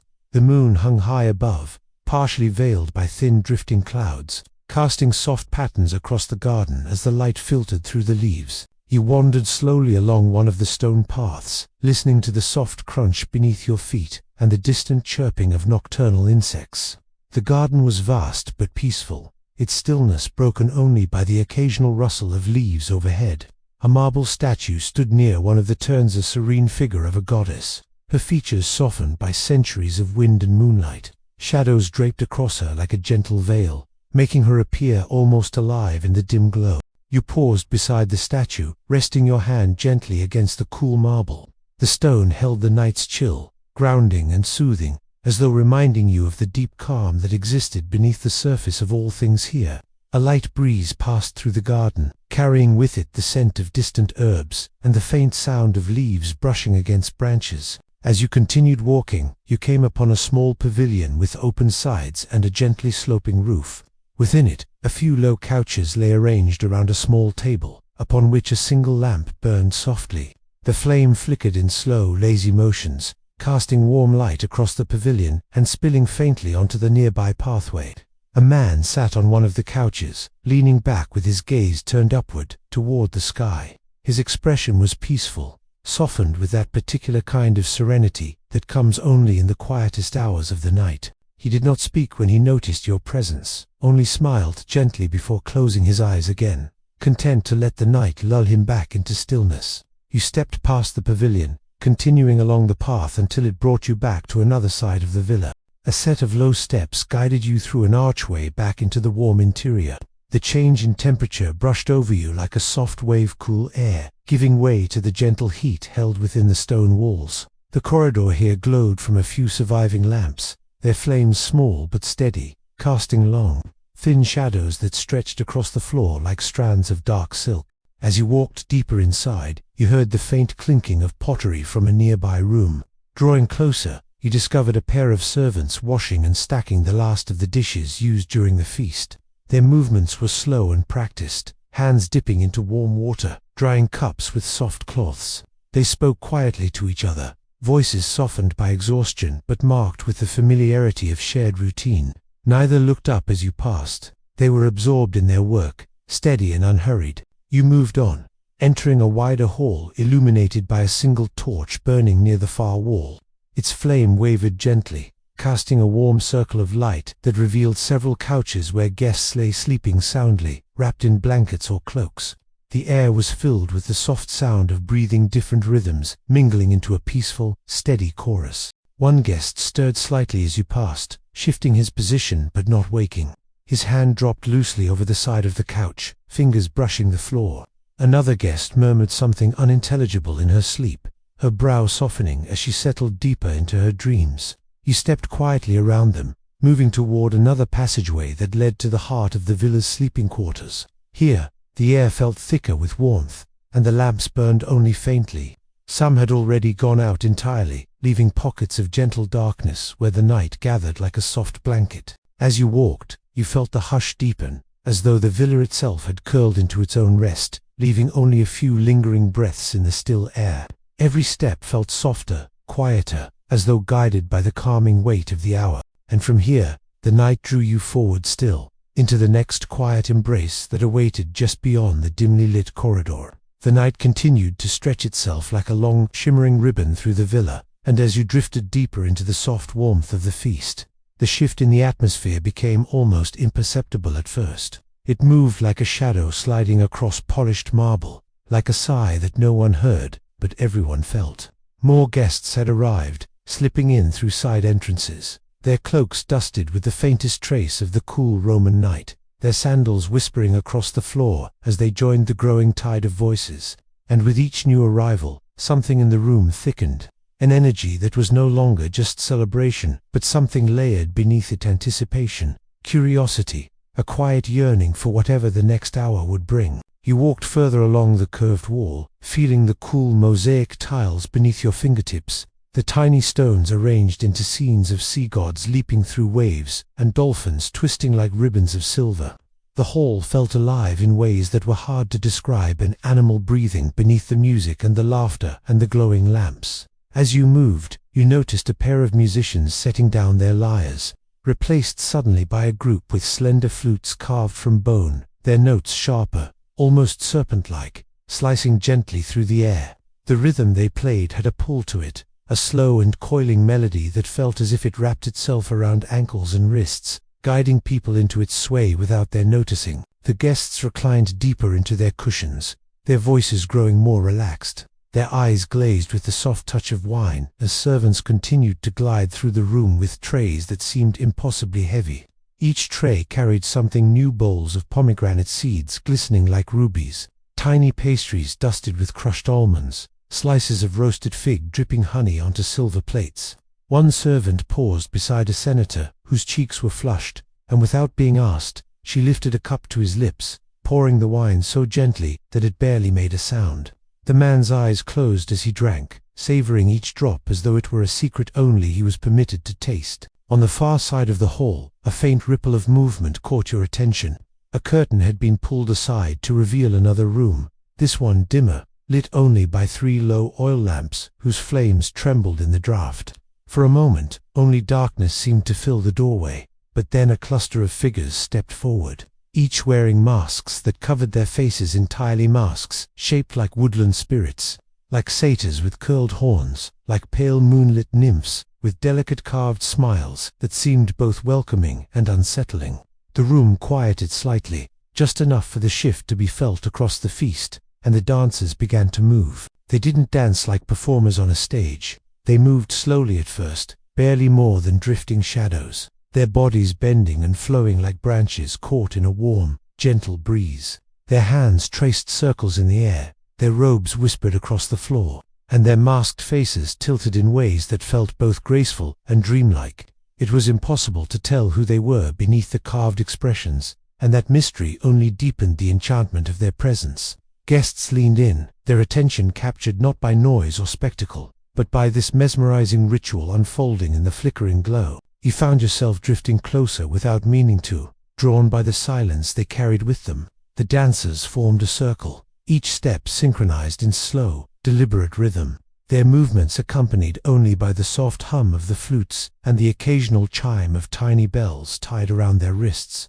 The circle opened, and one dancer wearing a mask of a serene moon goddess stepped forward. She raised her arms, letting her long sleeves fall like cascading water, and began to turn with such a gentle motion that it felt as though time itself was slowing to match her pace. And as she turned, something almost imperceptible changed. The torches dimmed just a little. The air grew warmer, the scent of incense seeming floral. Something ancient sipped into the hall like a drifting memory. You inhaled slowly, feeling the fragrance settle deep in your chest, calming your thoughts, making your awareness soften around the edges. The other dancers joined her, and soon the room felt hushed again, as though everyone present had been pulled into the same quiet breath, the same suspended moment. But as dreamlike as it was, there was power beneath it. Roman feasts blended pleasure with politics, entertainment with influence, indulgence with subtle danger. And so, in the dim edge of your vision, you noticed two men leaning toward each other, speaking in low tones behind raised hands. Their words were too soft to hear, but their expressions had shifted from languid to alert, their eyes flicking occasionally toward the far end of the hall, where a wealthy noble reclined with a smile that never quite reached his eyes. Something unspoken was being traded between them, some plan, some warning, some delicate thread of risk woven into the night's gentle warmth. None of this disrupted the calm rhythm of the feast. The dancers continued their circling, their steps tracing patterns that seemed ancient, older than the villa, older than Rome itself. A servant brushed past you, her linen robe stirring the air as she carried a tray filled with tiny dishes of saffron cream. You moved aside, watching the faint reflection of firelight ripple across the polished bronze tray as she passed. And as she disappeared into the crowd, the noble seated closest to you exhaled a long, relaxed sigh, sinking deeper into his cushions as though the night had finally settled into the shape he had been waiting for. But the feast was far from reaching its peak. Something in the air hinted at a change coming, slow, inevitable, like a tide rising far away. You sensed it in the way the music shifted again, the flutes giving way to the deep, echoing hum of a long-necked instrument whose notes resonated through your bones. You sensed it in the way the dancers' movements grew bolder, their steps stretching farther, their lines becoming sharper, more hypnotic. You sensed it in the whispers now threading through the edges of the hall, curiosity, excitement, the gentle spark of something unpredictable beginning to glow beneath the calm surface. And then, almost without realizing how you had gotten there, you found yourself standing near the entrance of another side room smaller than the main hall, but glowing with its own quiet warmth. Within it, a few guests reclined on low couches, laughing softly over a game played with carved wooden pieces and small ivory dice. Their movements were relaxed, their voices low, their gestures slow, as though they were drifting in honey-thick time. The lamp in the center flickered, casting long shadows across the floor, and the faint scent of warm spices wafted from a bowl placed near the wall. You stepped inside, and the noise of the main hall faded behind you like a distant memory. Here, everything felt gentler, softer, the air slightly cooler, the mood more contemplative.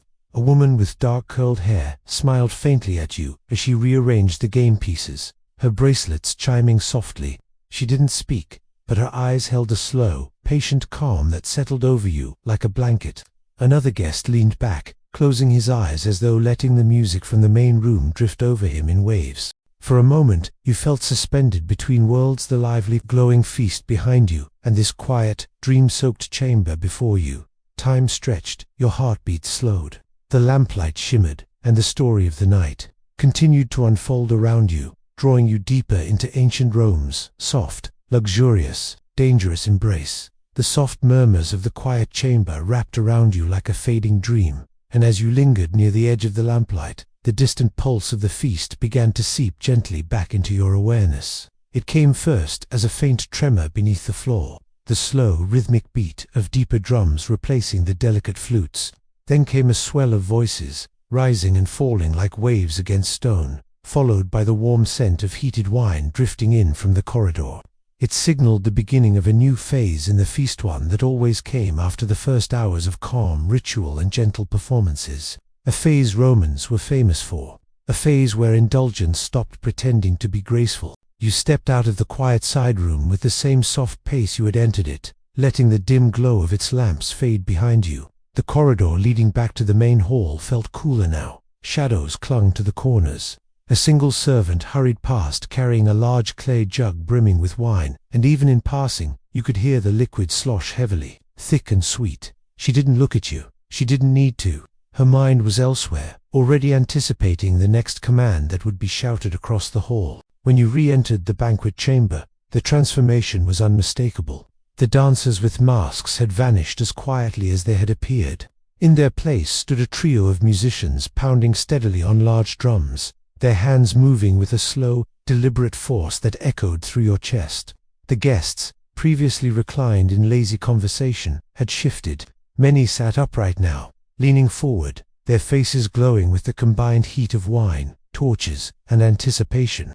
The atmosphere no longer felt like drifting silk, it felt like simmering embers waiting to flare. At the center of the room, servants were preparing something new, an enormous bronze platter carried by 4 men. It was covered with a rounded lid, polished to a dark golden sheen that reflected the flickering light like molten metal. Guests whispered. Some laughed quietly, nudging each other like children waiting to unwrap a forbidden treasure. Romans loved surprises, especially the edible kind, and their chefs often treated exotic dishes like dramatic performances. You moved closer, blending into the shadows between 2 tall pillars carved with vines and grapes winding around their sides. The musicians struck a deeper rhythm, and slowly, very slowly, the lid of the great bronze platter lifted. A warm rush of steam escaped first, carrying with it a scent both sweet and strange, spiced honey, roasted herbs, and something richer beneath it. As the cloud drifted into the hall, some guests closed their eyes, letting the aroma wash over them like warm wind. Then the dish was revealed. A peacock, its feathers restored and fanned behind it in iridescent blues and greens, roasted whole. Its body glazed in shimmering honey, its eyes replaced with tiny glowing stones that caught the torchlight. A gasp rippled through the hall, soft but unmistakable. Romans loved spectacle in their meals, and tonight the chefs had outdone themselves.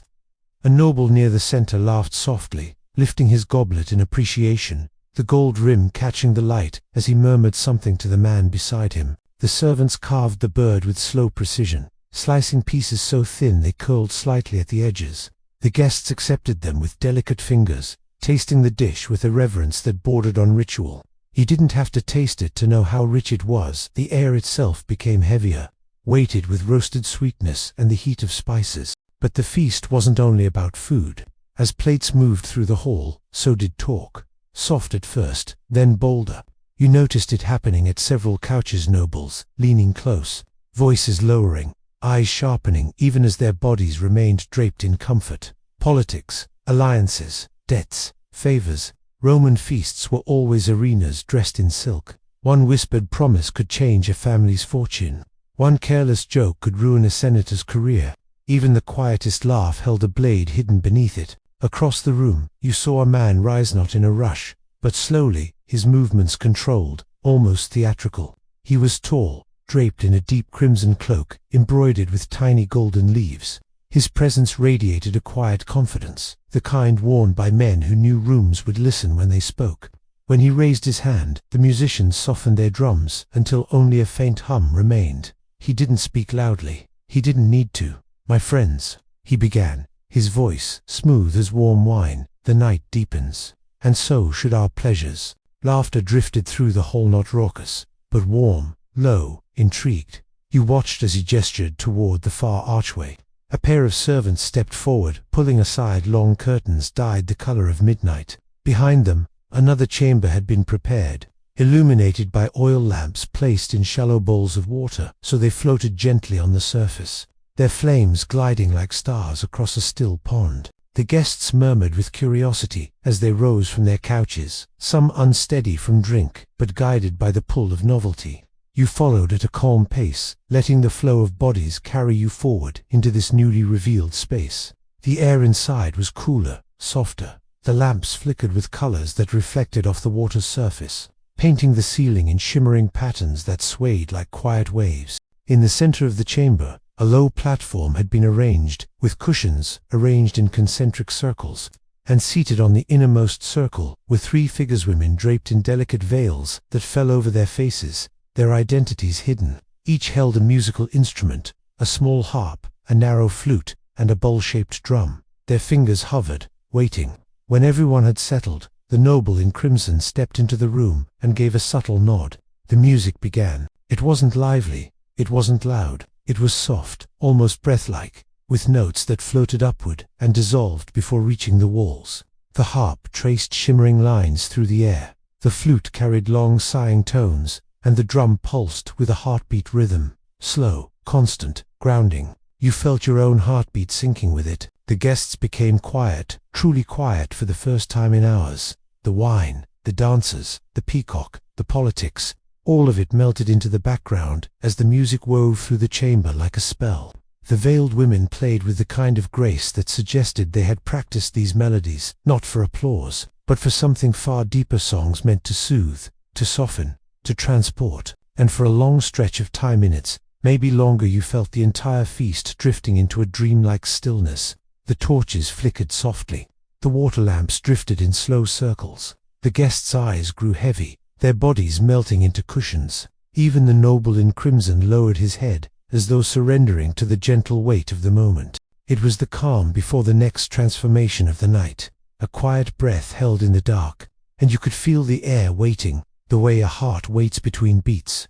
The stillness in the chamber seemed to deepen with every drifting note, and for a moment it felt as though the entire villa had fallen under the same quiet enchantment. The music wrapped gently around every breath, soft as the glow of dawn, and the flickering lamplight shimmered across the water bowls like tiny constellations drifting on a dark lake. Time loosened its grip, voices faded. Even the torches outside the archway seemed to burn more slowly, their flames swaying in elongated arcs as though lulled by the gentle heartbeat rhythm of the drum. You remained near the edge of the platform, your body settling into the coolness of the floor, your eyes half closed as the dreamy soundscape washed over you.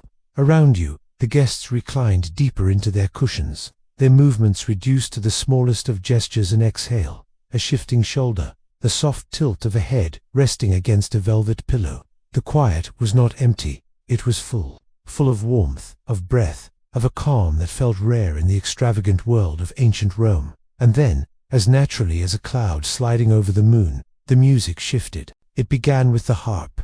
The woman's fingers moved a little faster, plucking notes that shimmered like droplets falling into a pool. The flute followed, weaving in a trembling, wandering melody that curled through the room like a silver thread. The drum remained steady, but its tone grew deeper, echoing faintly off the curved ceiling, as if some larger presence had awakened in the shadows. You could feel the change ripple through the guests, small but unmistakable.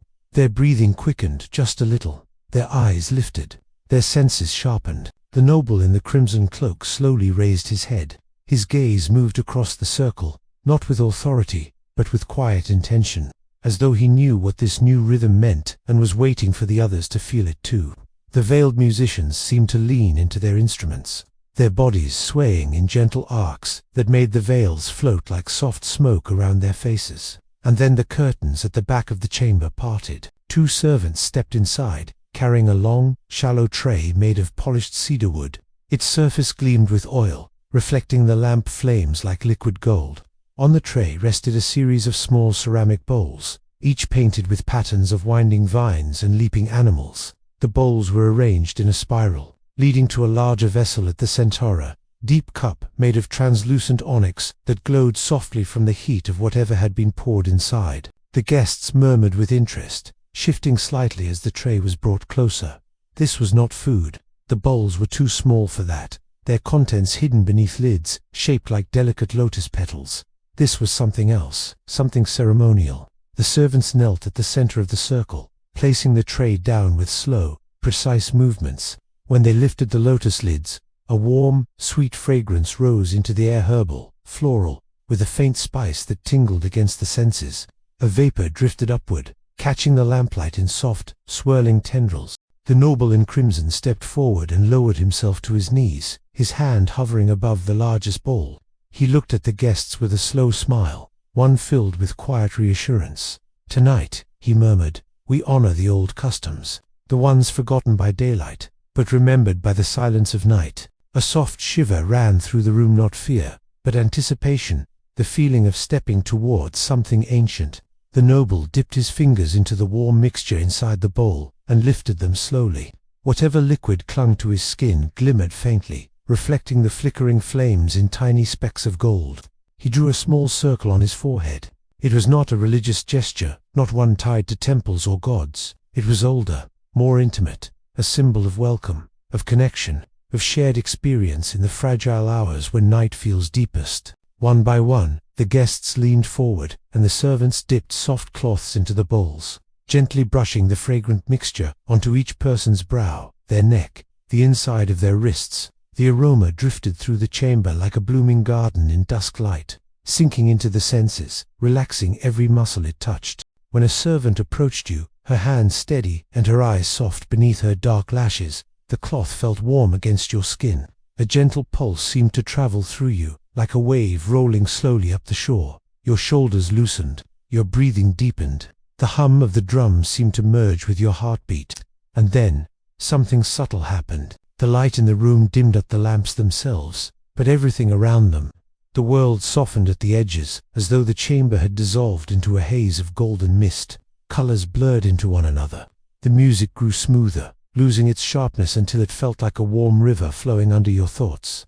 The guests reclined even further, their limbs heavy, their eyes half closed in a dreamy stupor. This was no drug. The Romans used no sleeping herbs in rituals like this. It was simply the effect of wine, warmth, soft fragrance, and the slow rhythmic music blending together in a perfect harmony that coaxed the mind into drifting. You felt yourself sinking deeper, present, aware, but floating, weightless, as if your thoughts had loosened from the bones of your body. Then the noble in crimson rose again, moving through the room with a grace that seemed impossible for someone so tall. He stepped around the floating water lamps, his shadow gliding across the floor like a second, softer figure. He placed a hand on the shoulder of one guest, whispered something inaudible, then moved on, touching another, whispering again, each word disappearing into the warm air. He wasn't giving orders, he was guiding the night, directing the feast like a conductor directs an orchestra, balancing pleasure, memory, and indulgence with the careful hand of someone who understood the delicate psychology of gatherings like this. Too much noise would break the spell, too much energy would scatter the calm, but just enough movement, just enough mystery, would keep the guests drifting exactly where he wanted them to be. When he neared you, he didn't touch your shoulder. He merely paused, letting his presence linger in the air beside you, as though acknowledging your quiet observation of the night. Then he moved on, his crimson cloak trailing behind him like a slow-moving flame. The music began to shift again, the harp softening into a lull, the flute drawing out long, sighing notes, the drum slowing until its rhythm matched the gentle throb of a resting heartbeat. The guests melted further into cushions, some drifting into light, wine-softened dreams. And just as everything felt settled, the noble lifted his hand. The music stopped, not abruptly, not sharply. It faded like a wave retreating from the shore, leaving only the faint echo of its presence behind. The silence that followed was deep, warm, absolute. And in that silence, footsteps echoed softly from the entrance. A new presence was approaching, and the night was about to shift again. The footsteps approached with a softness that felt deliberate, each step measured, unhurried, as though the person entering the chamber understood the fragile spell that had settled over the room and did not wish to break it. The silence held steady, warm and thick, like a blanket laid gently across the floor. Guests shifted only slightly, their wine-softened eyes turning toward the archway without lifting their heads, their bodies still wrapped in the velvety weight of the ritual fragrance. Then the figure emerged. She stepped into the chamber with a slow grace, her silhouette outlined by the torchlight behind her. She wore no mask like the earlier dancers, and no dense cloak like the noble in crimson. Instead, she was draped in a gown of deep indigo, the fabric thin and flowing, catching the dim lamplight in soft waves. Her dark hair fell in a long braid over one shoulder, tied near the end with a strip of silver cloth that glimmered like a thread of moonlight. Her eyes, calm, steady, unblinking, swept across the room, not demanding attention but drawing it naturally, like a low tide pulling gently at the sand. The noble in crimson turned toward her with a nod so subtle it might have been missed by anyone less attentive. She responded with the faintest tilt of her head, acknowledging him, yet clearly carrying an authority of her own. Without a word, she walked toward the center of the chamber, her bare feet soundless against the mosaic tiles. When she reached the platform, she lifted her hands slowly, palms facing upward, and for a moment simply breathed with the room, as if aligning herself with its rhythm. The guests seemed to sense her intention. They shifted, creating space, reclining into more comfortable positions, letting the cushions cradle them as their eyes grew heavier. Even the musicians, who sat quietly with their veils still covering their faces, lowered their instruments to their laps and folded their hands gently. When the woman finally spoke, her voice was soft enough that it felt as though it had risen from somewhere deep inside the chamber, rather than from her lips. "Tonight," she said, "you have eaten, and drunk, and listened, and rested. Now, you will remember." The words drifted like smoke through the room, slipping between the cushions, brushing gently across the quiet breaths of the guests. Her tone carried no command, no urgency, only an ancient patience, as though she had said these words many times, across many nights just like this one. She closed her eyes, the lamps flickered, and then she began to move. It was not a dance, not exactly. Her movements were too slow, too deliberate, too rooted. She raised one arm, her wrist turning slightly, her fingers unfolding one by one like petals opening to moonlight. Her other hand followed, tracing a long, graceful arc so delicate it seemed to ripple the air around her. Her head tilted back, her breath deepening, and she stepped forward onto the platform as though stepping into water. The chamber watched her. No one shifted.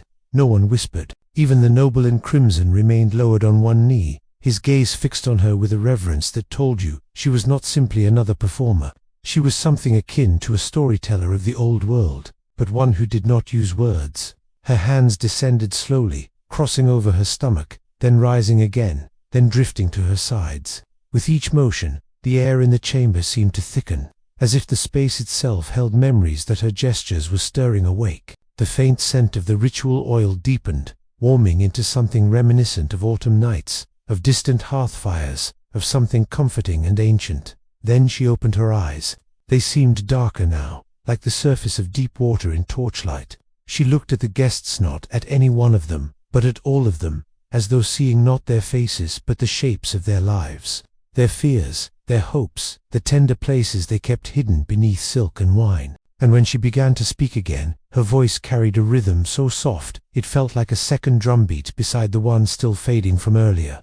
"There was a night," she said, "long before this villa stood, long before Rome rose from its hills, when a gathering like this took place in a valley where stars fell closest to the earth." Her words were slow, unbroken, flowing like a river at twilight. On that night, men and women sat together in a circle, sharing food, sharing wine, sharing stories of the world they hoped to build. They spoke of strength, of loyalty, of the threads of fate that bind people together. They believed that memory was not something kept in the mind, but something breathed through generations. She lifted one hand, palm upward, and they believed that nights like this were sacred not because of excess, not because of laughter or dancing, but because they allowed the heart to drift freely, to remember what it forgets during the noise of the day.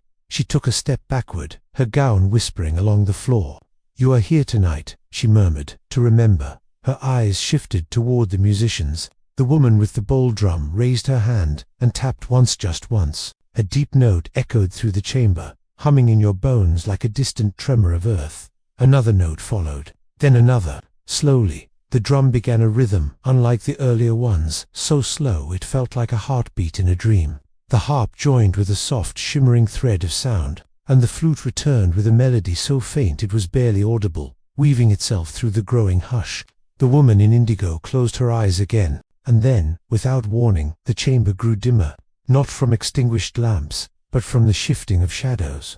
The flames flickered lower, then higher, then slowly began to lean in one direction, as if drawn by an unseen wind. The water bowls rippled in delicate rings, sending reflections that danced across the ceiling in trembling patterns. Some guests straightened slightly, their eyes widening as the atmosphere thickened, not with fear, not with danger, but with the sensation that the room had grown deeper, expanded, stretched into some place beyond its earthly walls. Even you felt it, the sense that the air was changing, growing warmer near the floor and cooler near the ceiling, as though layers of unseen breath moved through it.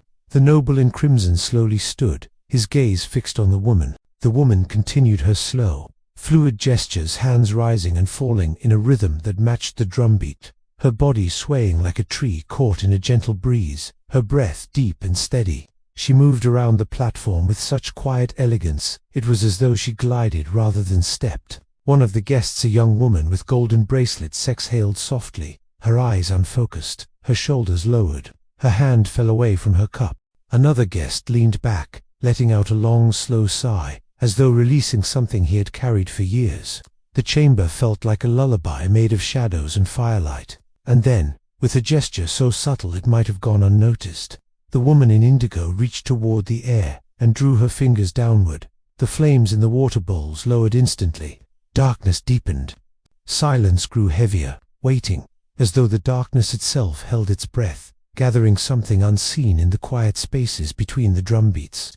The woman in indigo stood perfectly still now, her fingers suspended in the air where she had drawn the invisible curtain downward, her silhouette outlined only by the faintest glow of the remaining lamps. The chamber felt wider, deeper, almost cavernous, as if the shadows had folded it open like a hidden passage. Then the drum beat softened into a slow thrum, like the distant pulse of earth beneath ancient soil, steady and patient.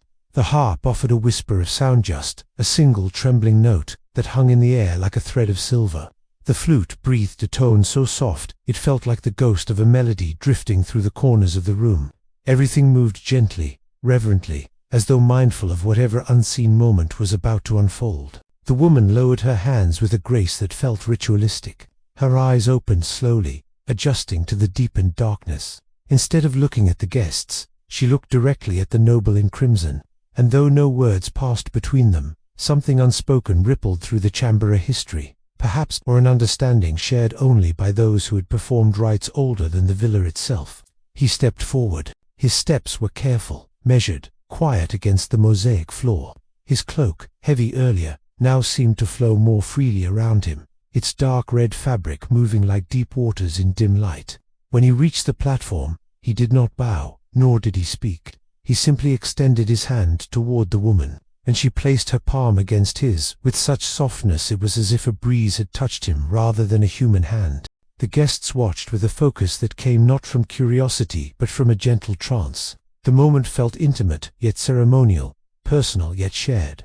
The noble's fingers curled slightly around hers, and together they lifted their hands between them, letting the dim light brush against their joined silhouettes. "What you feel tonight," she whispered, "belongs not only to you." Her voice carried like smoke through the room, thin, drifting, warm. The noble lowered his head slightly, not in deference, but in quiet acceptance, as if he were taking on a role that had been waiting for him long before this night. Then, with their hands still joined, they turned slowly toward the guests. The shadows thickened behind them. The drum softened into a low hum, and a new sound began to rise, so faint at first it could have been imagined. It seemed to come from the walls, from the stone, from the very breath of the villa, a soft resonance, like the echo of faraway chanting, or the rustle of leaves in an unseen forest at dusk.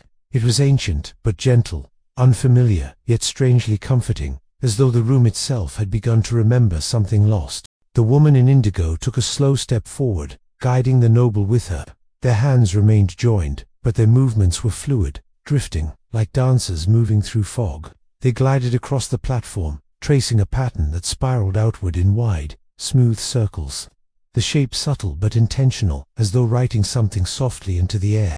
Guests blinked slowly, their breaths deepening. One man leaned back against his cushion, his eyelids fluttering as if the shadows themselves were whispering old memories to him. Another guest, the woman with glass bracelets, pressed her palm to her chest, not startled, but touched by something she could not name. The resonance in the walls grew warmer, almost like a memory warming awake. The woman in indigo spoke again, her voice barely above a murmur. "We carry stories in the silence between our breaths," she said. "Stories of the people before us, stories of the people who will come after, stories of the dreams we have forgotten to remember." Her eyes drifted across the guests, soft, unjudging, patient. "And tonight," she continued, "this chamber becomes a place where those stories return." The noble released her hand gently, stepping back so she could move freely.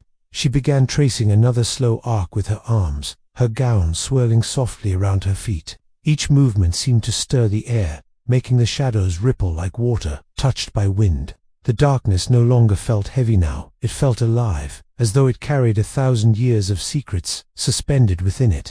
The noble lifted his hands slightly, palms open. The faint resonance in the walls responded, deepening, as if acknowledging him. The platform beneath their feet seemed to hum, just barely. A vibration felt more than heard. The guests were still perfectly still, breathing in long, slow rhythms, their bodies sinking deeper into comfort. The chamber felt like a dream beneath the earth, a place where time moved with its own soft heartbeat. Then the noble began to speak, but he did not use words of command or ceremony. His tone was gentle, low, almost fragile. "Once," he said, "there was a man who wandered far from his home after a great storm. He sought shelter in a village he had never seen, and the people welcomed him not with questions, but with warmth. They let him sit by their fire, and they shared with him the stories they told only at night." His voice drifted slowly, unhurried. He learned then that belonging does not come from where one is born, or whom one serves, or what one owns. Belonging comes from the quiet places, where others allow you to be at peace. The woman in indigo closed her eyes as he spoke, moving in a slow, gentle rhythm that matched his tone. And on nights like this, he continued, when shadows grow long and hearts grow quiet, we remember that we belong, not to the noise of the world, but to its stillness. The resonance in the walls softened, settling like warm fog. The flames in the remaining lamps steadied. The room exhaled, and in that exhale, the guests one by one began to drift deeper into their pillows, their breaths slow, calm, almost dreamlike, as though the chamber had reached into their minds and eased the weight from their thoughts.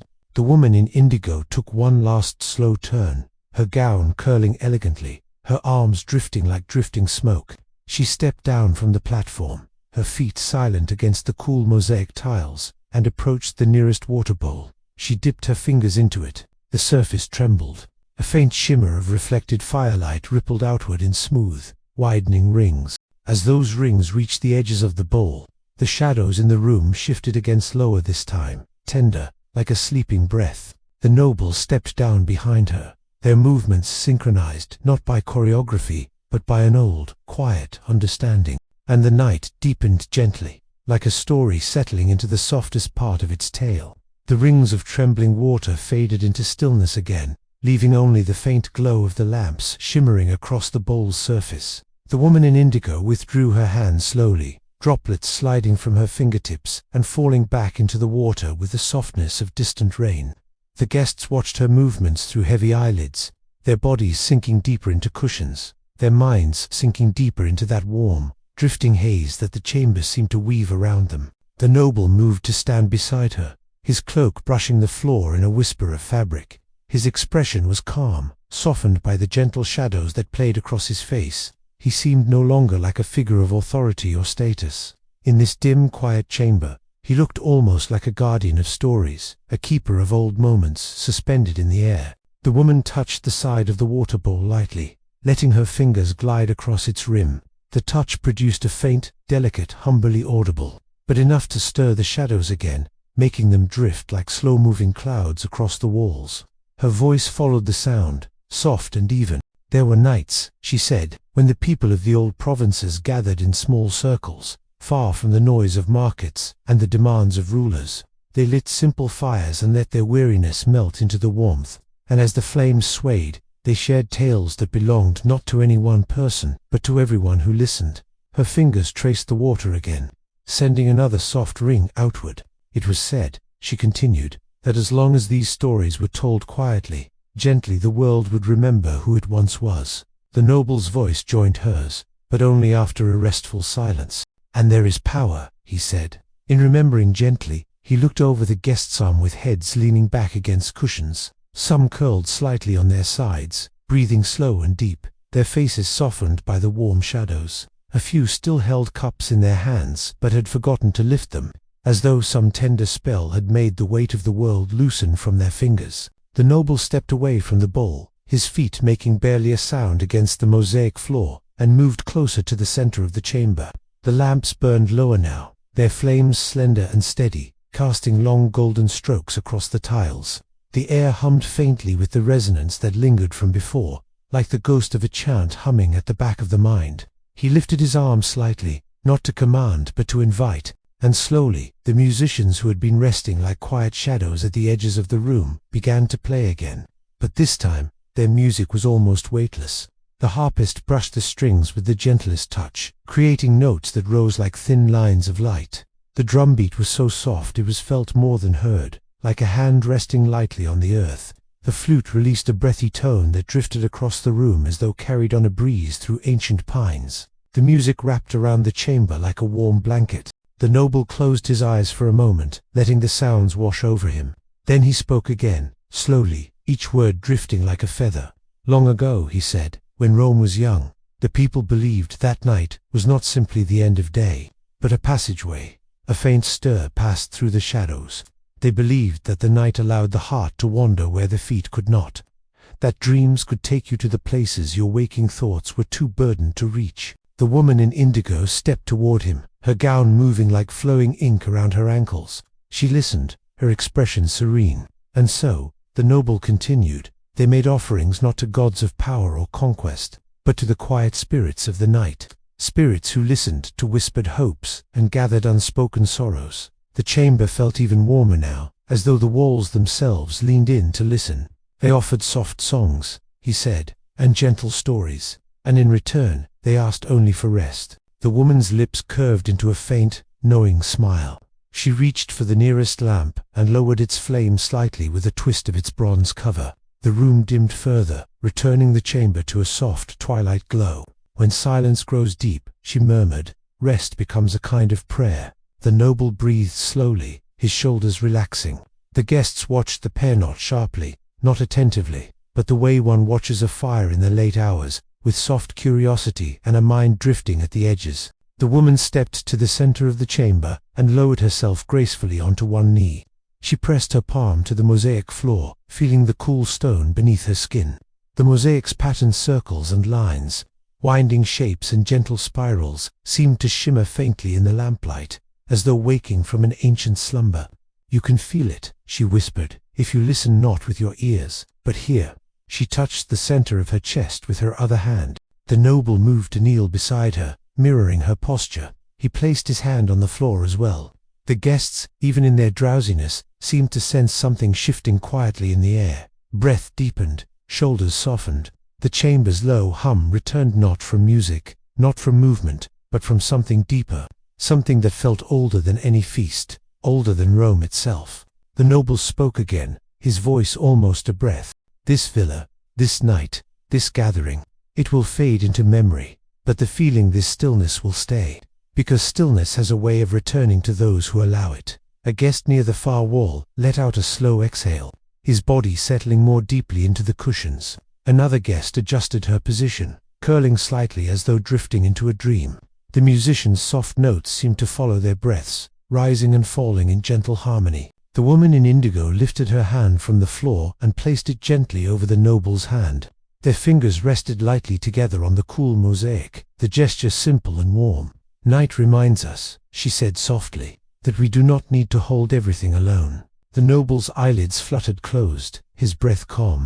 Outside the chamber, the villa was silent. The garden slept under the glow of distant starlight. A breeze drifted through the open windows, carrying the faint scent of cypress and warm stone. Even the torches in the corridor flickered more quietly, as though the whole estate had settled into the same deep rhythm as the guests inside. The woman rose again, moving with a softness that never disturbed the stillness she created. She approached the far side of the room, where a large ceramic jar stood, painted with scenes of forests and moonlit rivers. She dipped a small ladle into the jar, drawing out a clear liquid that shimmered faintly as it caught the lamplight. It was not wine, it was water, taken from a spring that ran near the villa. Spring, the locals believed, carried a calmness unlike any other. She filled a small cup and held it carefully with both hands as she returned to the center of the room. The noble rose as she approached. She handed him the cup with a slight bow of her head. He accepted it with the same reverence, lifting it slowly. He took a single, soft sip. Then he exhaled, and that exhale felt like the release of a long-held weight. He extended the cup toward the guests, offering it without words. One of the attendants stepped forward, receiving it carefully. He moved quietly, approaching each guest who was awake enough to accept the offering. They sipped lightly, just enough to feel the coolness spread through their chest, the gentle clarity settling into their mind. And those who had already drifted too deeply into drowsiness were left undisturbed, their breathing steady and peaceful. The noble watched with a tender calm. "This," he said softly, "is how a night should end." The woman stepped beside him once more, her gaze sweeping the chamber with quiet affection. "With rest," she whispered, "always with rest." The music softened further, the last notes like fading fireflies. The lamps dimmed to their lowest glow. The shadows settled into stillness. The guests lay reclined in perfect comfort, the weight of the world long forgotten, and the night moved gently around them, like a warm hand smoothing the last lingering creases from a tired heart. The last flicker of the lamps trembled like tiny stars sinking into dusk, their glow softening against the mosaic floor, as though even the flames themselves were settling down for rest. The chamber felt wrapped in a warm hush, so deep and tender that even the walls seemed to breathe with the sleeping guests. Every sound, every shifting cushion, every sigh of drowsy comfort echoed softly in the stillness like murmured blessings woven into the night. The noble stood in the middle of the room, his posture relaxed, shoulders lowered, his cloak falling around him like a calm red river. The woman in indigo stepped closer, not with ceremony now, but with the quiet familiarity of someone who had guided many nights like this. She lifted her hand toward the noble's arm, barely touching him, just a whisper of her fingertips along the fabric. He glanced at her with a softened expression, one that held gratitude, and something even quieter beneath it, something akin to relief. "It is enough," she murmured, barely louder than a breath. He nodded slowly, as though agreeing not only with her words, but with the night itself. Then he lowered his gaze to the guests most nearly asleep, their minds floating somewhere between dream and memory. Their bodies eased into a comfort so gentle it felt like sinking into warm sand beside a silent sea. He stepped away from the center of the chamber and moved along the edge, walking slowly, carefully, as though he didn't want his footsteps to disturb the fragile peace that had settled over the room. The firelight from a remaining lamp brushed against his cloak, shimmering in soft arcs across his path. The woman followed, moving like moonlight, drifting across a tide. She paused occasionally beside a guest, adjusting a cushion, pulling a fabric slightly higher over them, making sure the softness of the moment reached them fully. It was a gesture that felt almost maternal, but not in a personal sense, more like the way the night itself looks after those who surrender their thoughts to it. A faint breeze drifted through one of the open windows, carrying with it the distant rustle of leaves in the villa's gardens. It mingled with the warm air of the chamber, creating a delicate balance, cool enough to soothe, warm enough to cradle. The breeze stirred a few strands of the woman's hair, making them sway gently like loose threads of midnight.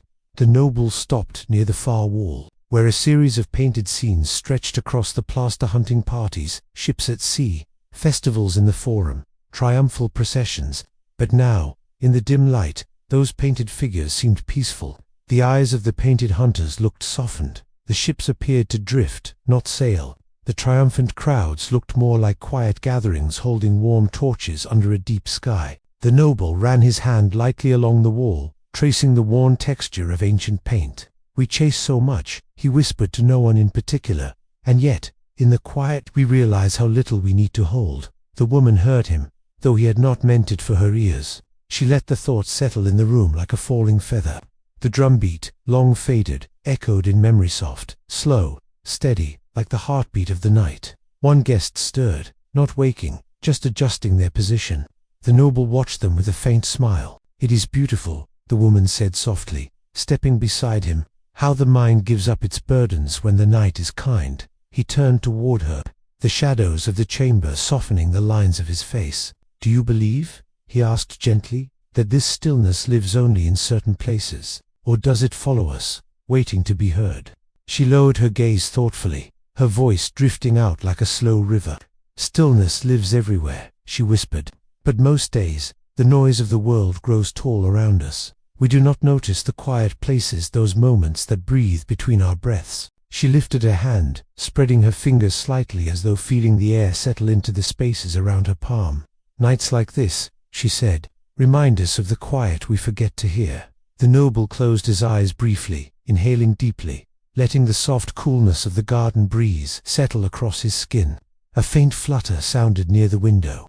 A bird disturbed by the breeze shifted on a branch outside, sending a few leaves rustling gently. The sound was soft, like the turning of pages in an old scroll. The woman smiled faintly. The noble's expression warmed. "Even the night listens," she murmured. The noble stepped closer to the window and looked out into the darkness. The garden stretched their olive trees, standing like shadows etched in silver.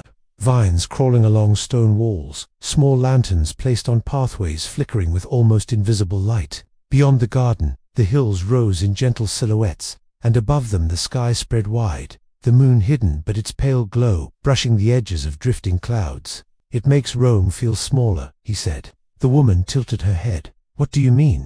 He turned slightly, his profile lit by the weak shimmer of the lamps. "Out there," he whispered, nodding toward the open night, "the world is quiet. But within these walls, within the city, noise grows like wild vines. Voices, demands, ambitions, expectations." His breath flowed out slowly, like a man releasing a hidden truth. You forget how vast the sky is until you stand beneath it again." The woman looked at him gently. "And nights like this," she said, "remind us to look up." He smiled barely, but enough.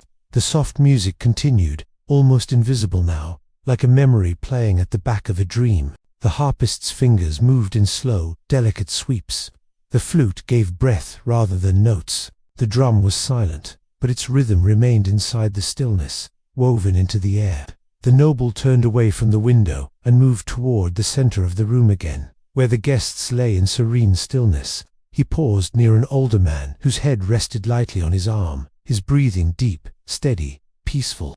The noble knelt down beside him, his cloak falling round his knees. He placed his hand gently on the cushion near the man's shoulder knot, touching him, but offering presence, offering warmth through closeness alone. "He has fought many battles," the woman whispered from a few steps away. "More than he speaks of." "I know," the noble murmured. "Tonight should give him a kinder dream." The woman moved closer, resting her hand lightly on the noble's back, not to comfort him, but to share the moment. "You cannot carry his battles for him," she whispered, "but you can give him a night where he doesn't remember them." He bowed his head slightly. "And that is enough." "It is," she breathed. "More than enough." The noble rose, his movements slow, like someone waking from a quiet trance. He walked along the cushions, pausing now and then, his presence alone offering a sense of safety to those who slept. The woman followed at a gentle distance, ensuring that the lamps burned low but steady, that every guest lay comfortably, that the air remained calm.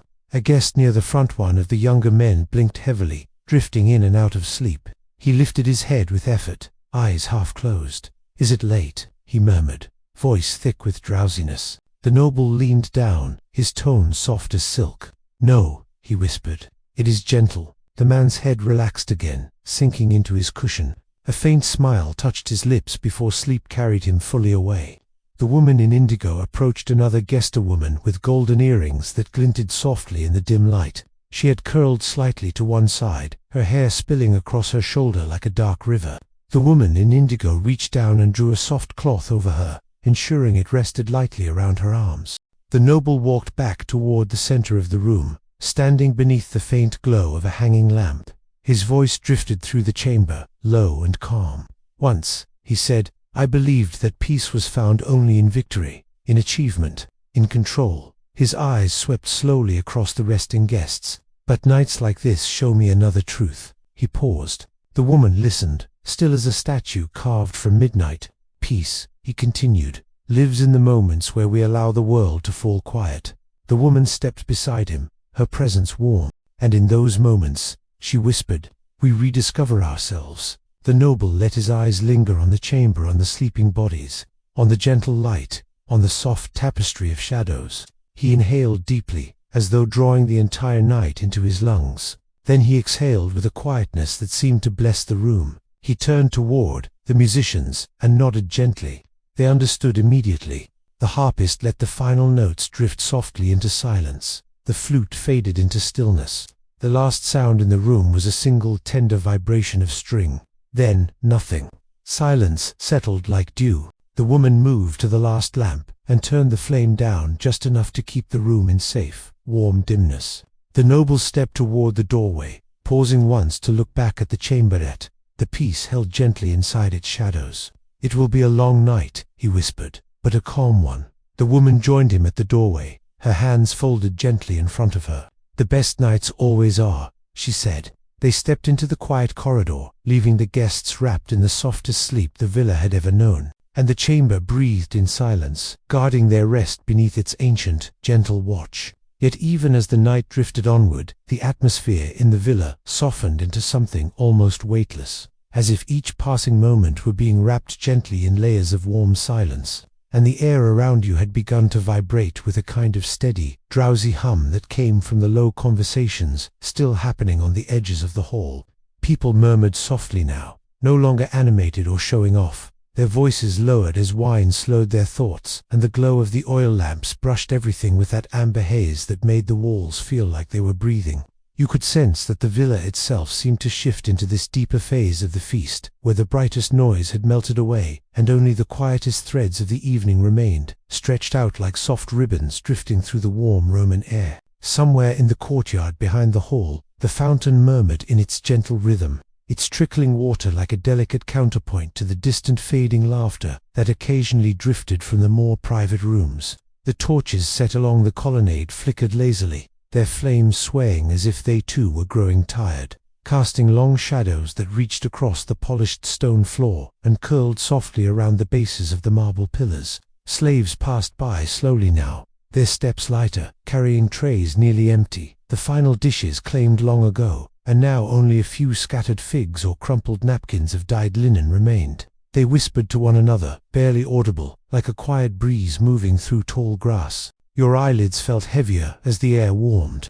The remaining guests seemed almost suspended in the dimness, reclining deeper into their couches, shifting only to refill a cup or to tuck a corner of their cloak beneath themselves. You could see one older senator, his silver hair glinting faintly in the lamplight, leaning back with his eyes half closed, a soft, contented smile on his face, as if he were listening to something only he could hear, perhaps the echo of music from years long past. Others spoke in soft, drifting tones about old stories of battles or distant provinces, but even those tales seemed slowed down, as though time itself had begun to stretch and smooth out every word. At the far edge of the hall, a musician plucked the strings of a lyre with long, unhurried strokes, each note falling gently through the space like drops of warm rain.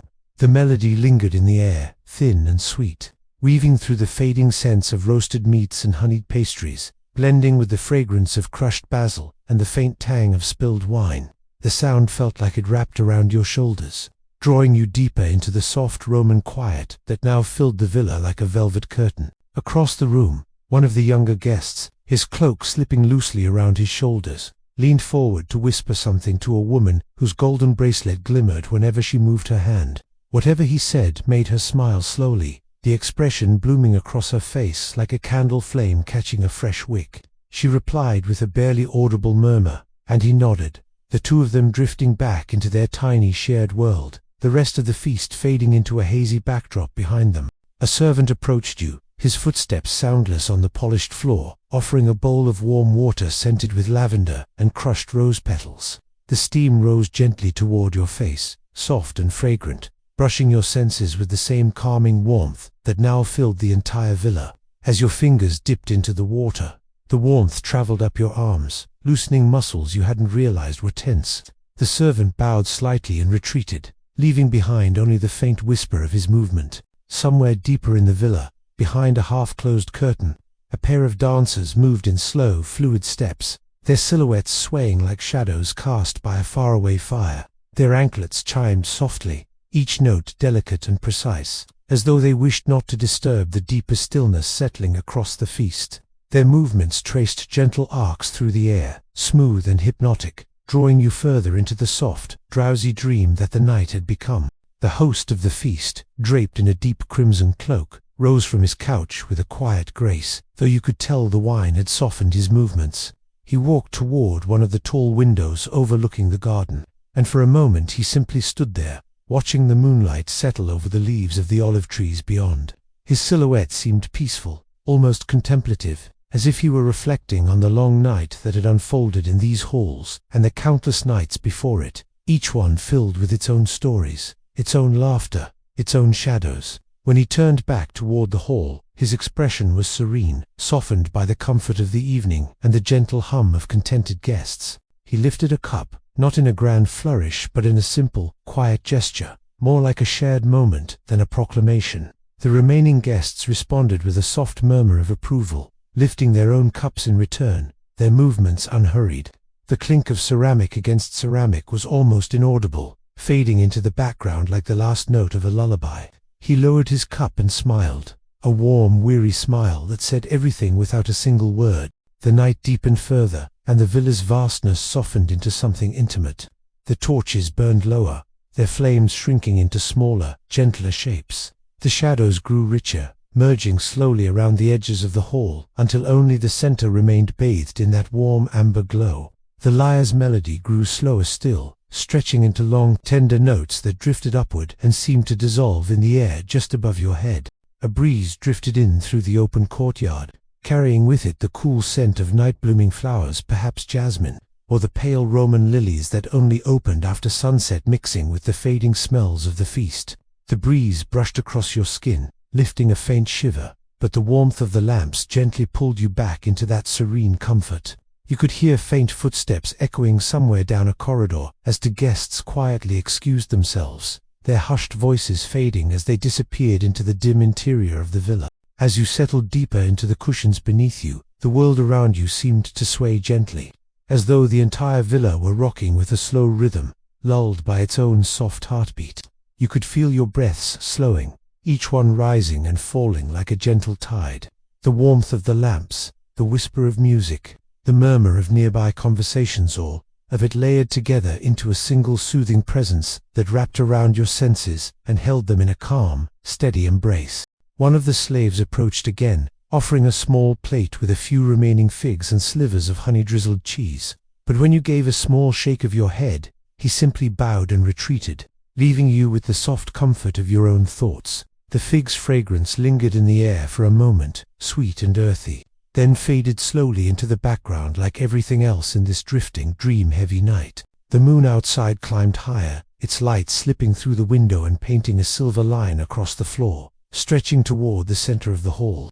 You watched it for a quiet moment, the cool glow mixing with the warm lamplight in a way that made it seem like the room held two separate breaths, one warm and earthly, one cool and celestial, both existing together in a gentle, effortless harmony. And as the night continued its slow descent toward the earliest hours of morning, you felt yourself sinking deeper into that calm Roman dream, where voices melted into whispers, music thinned into a soft hum, and the world itself seemed to exhale, settling into peaceful stillness, waiting for whatever quiet moment would come next. As the silver glow from the moon stretched farther across the polished floor, you could feel the deepest quiet of the night settling over the villa, like a soft cloak laid gently across every couch, every curtain, every breath, still lingering in the warm Roman air.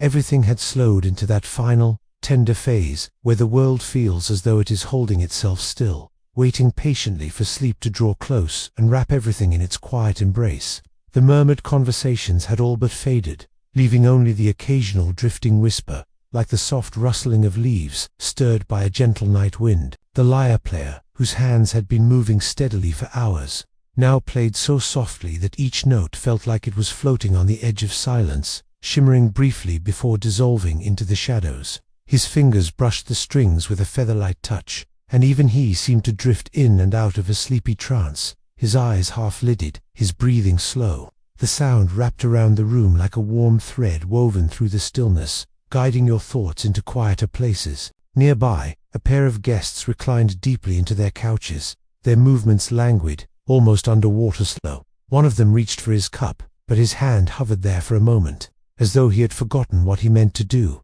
Then he simply let his fingers rest against the side of the cup without lifting it. A small, faint smile traced across his lips, as though he were drifting through some pleasant memory that no longer needed words. His companion had long since pulled her cloak around her shoulders, her face turned partly toward the flickering glow of a lamp, her eyes half closed, following the shadows dancing on the stone wall. Along the colonnade outside, torch flames quivered in the cool air, glowing like tiny breathless stars. You could hear faint chirps from insects hidden among the shrubs, their delicate voices rising and falling with the rhythm of the night. Somewhere in the garden, a nightbird called out with a low, lilting note that echoed softly between the marble pillars, a soothing, lonely sound that blended perfectly with the hush resting over the feast. The moonlight glistened on the surface of the courtyard fountain, catching the ripples with a gentle shimmer as the water trickled down in its endless, calming rhythm. As your body sank deeper into the cushions beneath you, you felt the weight of the evening shift,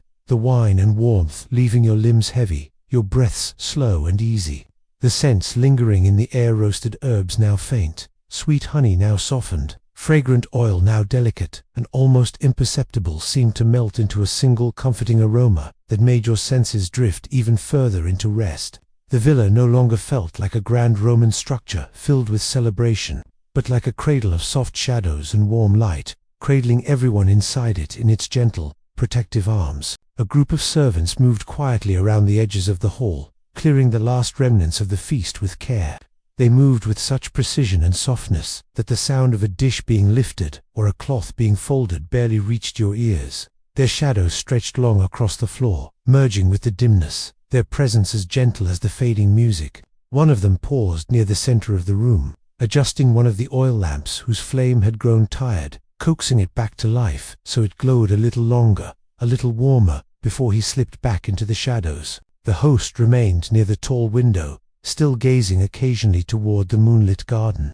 His posture was relaxed, contemplative, as though he were listening to something only he could hear, a faint memory of younger nights, perhaps, or the quiet murmur of his own thoughts drifting like smoke through the stillness. When he turned slightly, the soft lamplight touched his face, revealing a look of peaceful satisfaction, the kind that comes only after a night that unfolded exactly as it was meant to, without rush or interruption, each moment stretching into the next like a seamless river of gentle experience. He walked back toward the hall with unhurried steps, his cloak trailing softly behind him, and nodded toward the remaining guests. No words were spoken, they were not needed. His presence alone felt like a final gesture of hospitality, a silent thank you that washed over the hall like a warm sigh. He took his seat again, reclining slowly, letting the comfort of the cushions embrace him, his breath settling into the same quiet rhythm that pulsed through the entire villa. Even the lamps seemed to breathe now, their flames rising and falling with a sleepy softness, casting shifting shapes across the murals on the walls. Those painted figures, guards, heroes, dancers, mythic beasts, seemed to move ever so slightly in the warm light, as if they too were alive in the hush of the night, swaying gently with the music, whispering ancient stories only the villa itself could hear.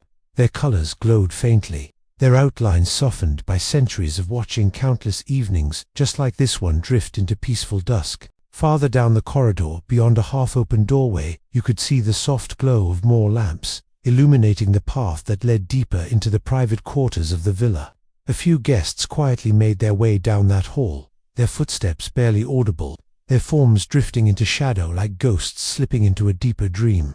The faint rustle of their garments echoed softly, then faded entirely as they disappeared behind the billowing curtain that marked the threshold. The quiet grew richer, thicker, settling into every corner of the villa. The night was now so still that you could hear the gentle flutter of the curtain as a faint breeze brushed through it, carrying cool air from the garden. It brushed over your skin with a soft whisper, soothing and refreshing, making your breath deepen in a way that felt restful and effortless. The stars outside glimmered with a steady calm, their light distant and ancient, yet somehow echoing the same serenity that filled the villa. You felt your thoughts slow even more, drifting without urgency, moving like a leaf caught on water, floating wherever the gentle currents carried it. The world seemed to tilt toward sleep, every sound fading into a single, harmonious quiet. The lyre music came to its final soft cadence, a tender thread of notes that fell like petals onto the stillness, and then the musician lowered his hands. The silence that followed was not empty, it was warm, full, alive with the echoes of everything that had happened during this long Roman night. Your breath, deep and soft, matched the quiet rhythm of the room. The warmth around you settled into your bones, the cool breeze brushed lightly along your skin, and the faint glow of the lamps painted a soft halo around every shape and shadow. The villa felt timeless, suspended in a moment that could stretch forever, a moment made entirely of calm and dim light, and the slow drifting of thoughts toward rest. The last conversations faded into silence, the last cups were set down, the last footsteps drifted away down the stone corridors, and as the feast finally settled into its gentle ending, the world felt wrapped in a tender stillness, the kind that comes only at the quietest, deepest hour of the night, when everything has slowed to its softest state and sleep hovers close, ready to gather you into its quiet arms. And so the Roman night exhaled one final, peaceful breath, holding you in that calm, warm dream where time no longer mattered, where every sound softened into silence, and where the world finally gave itself over to rest.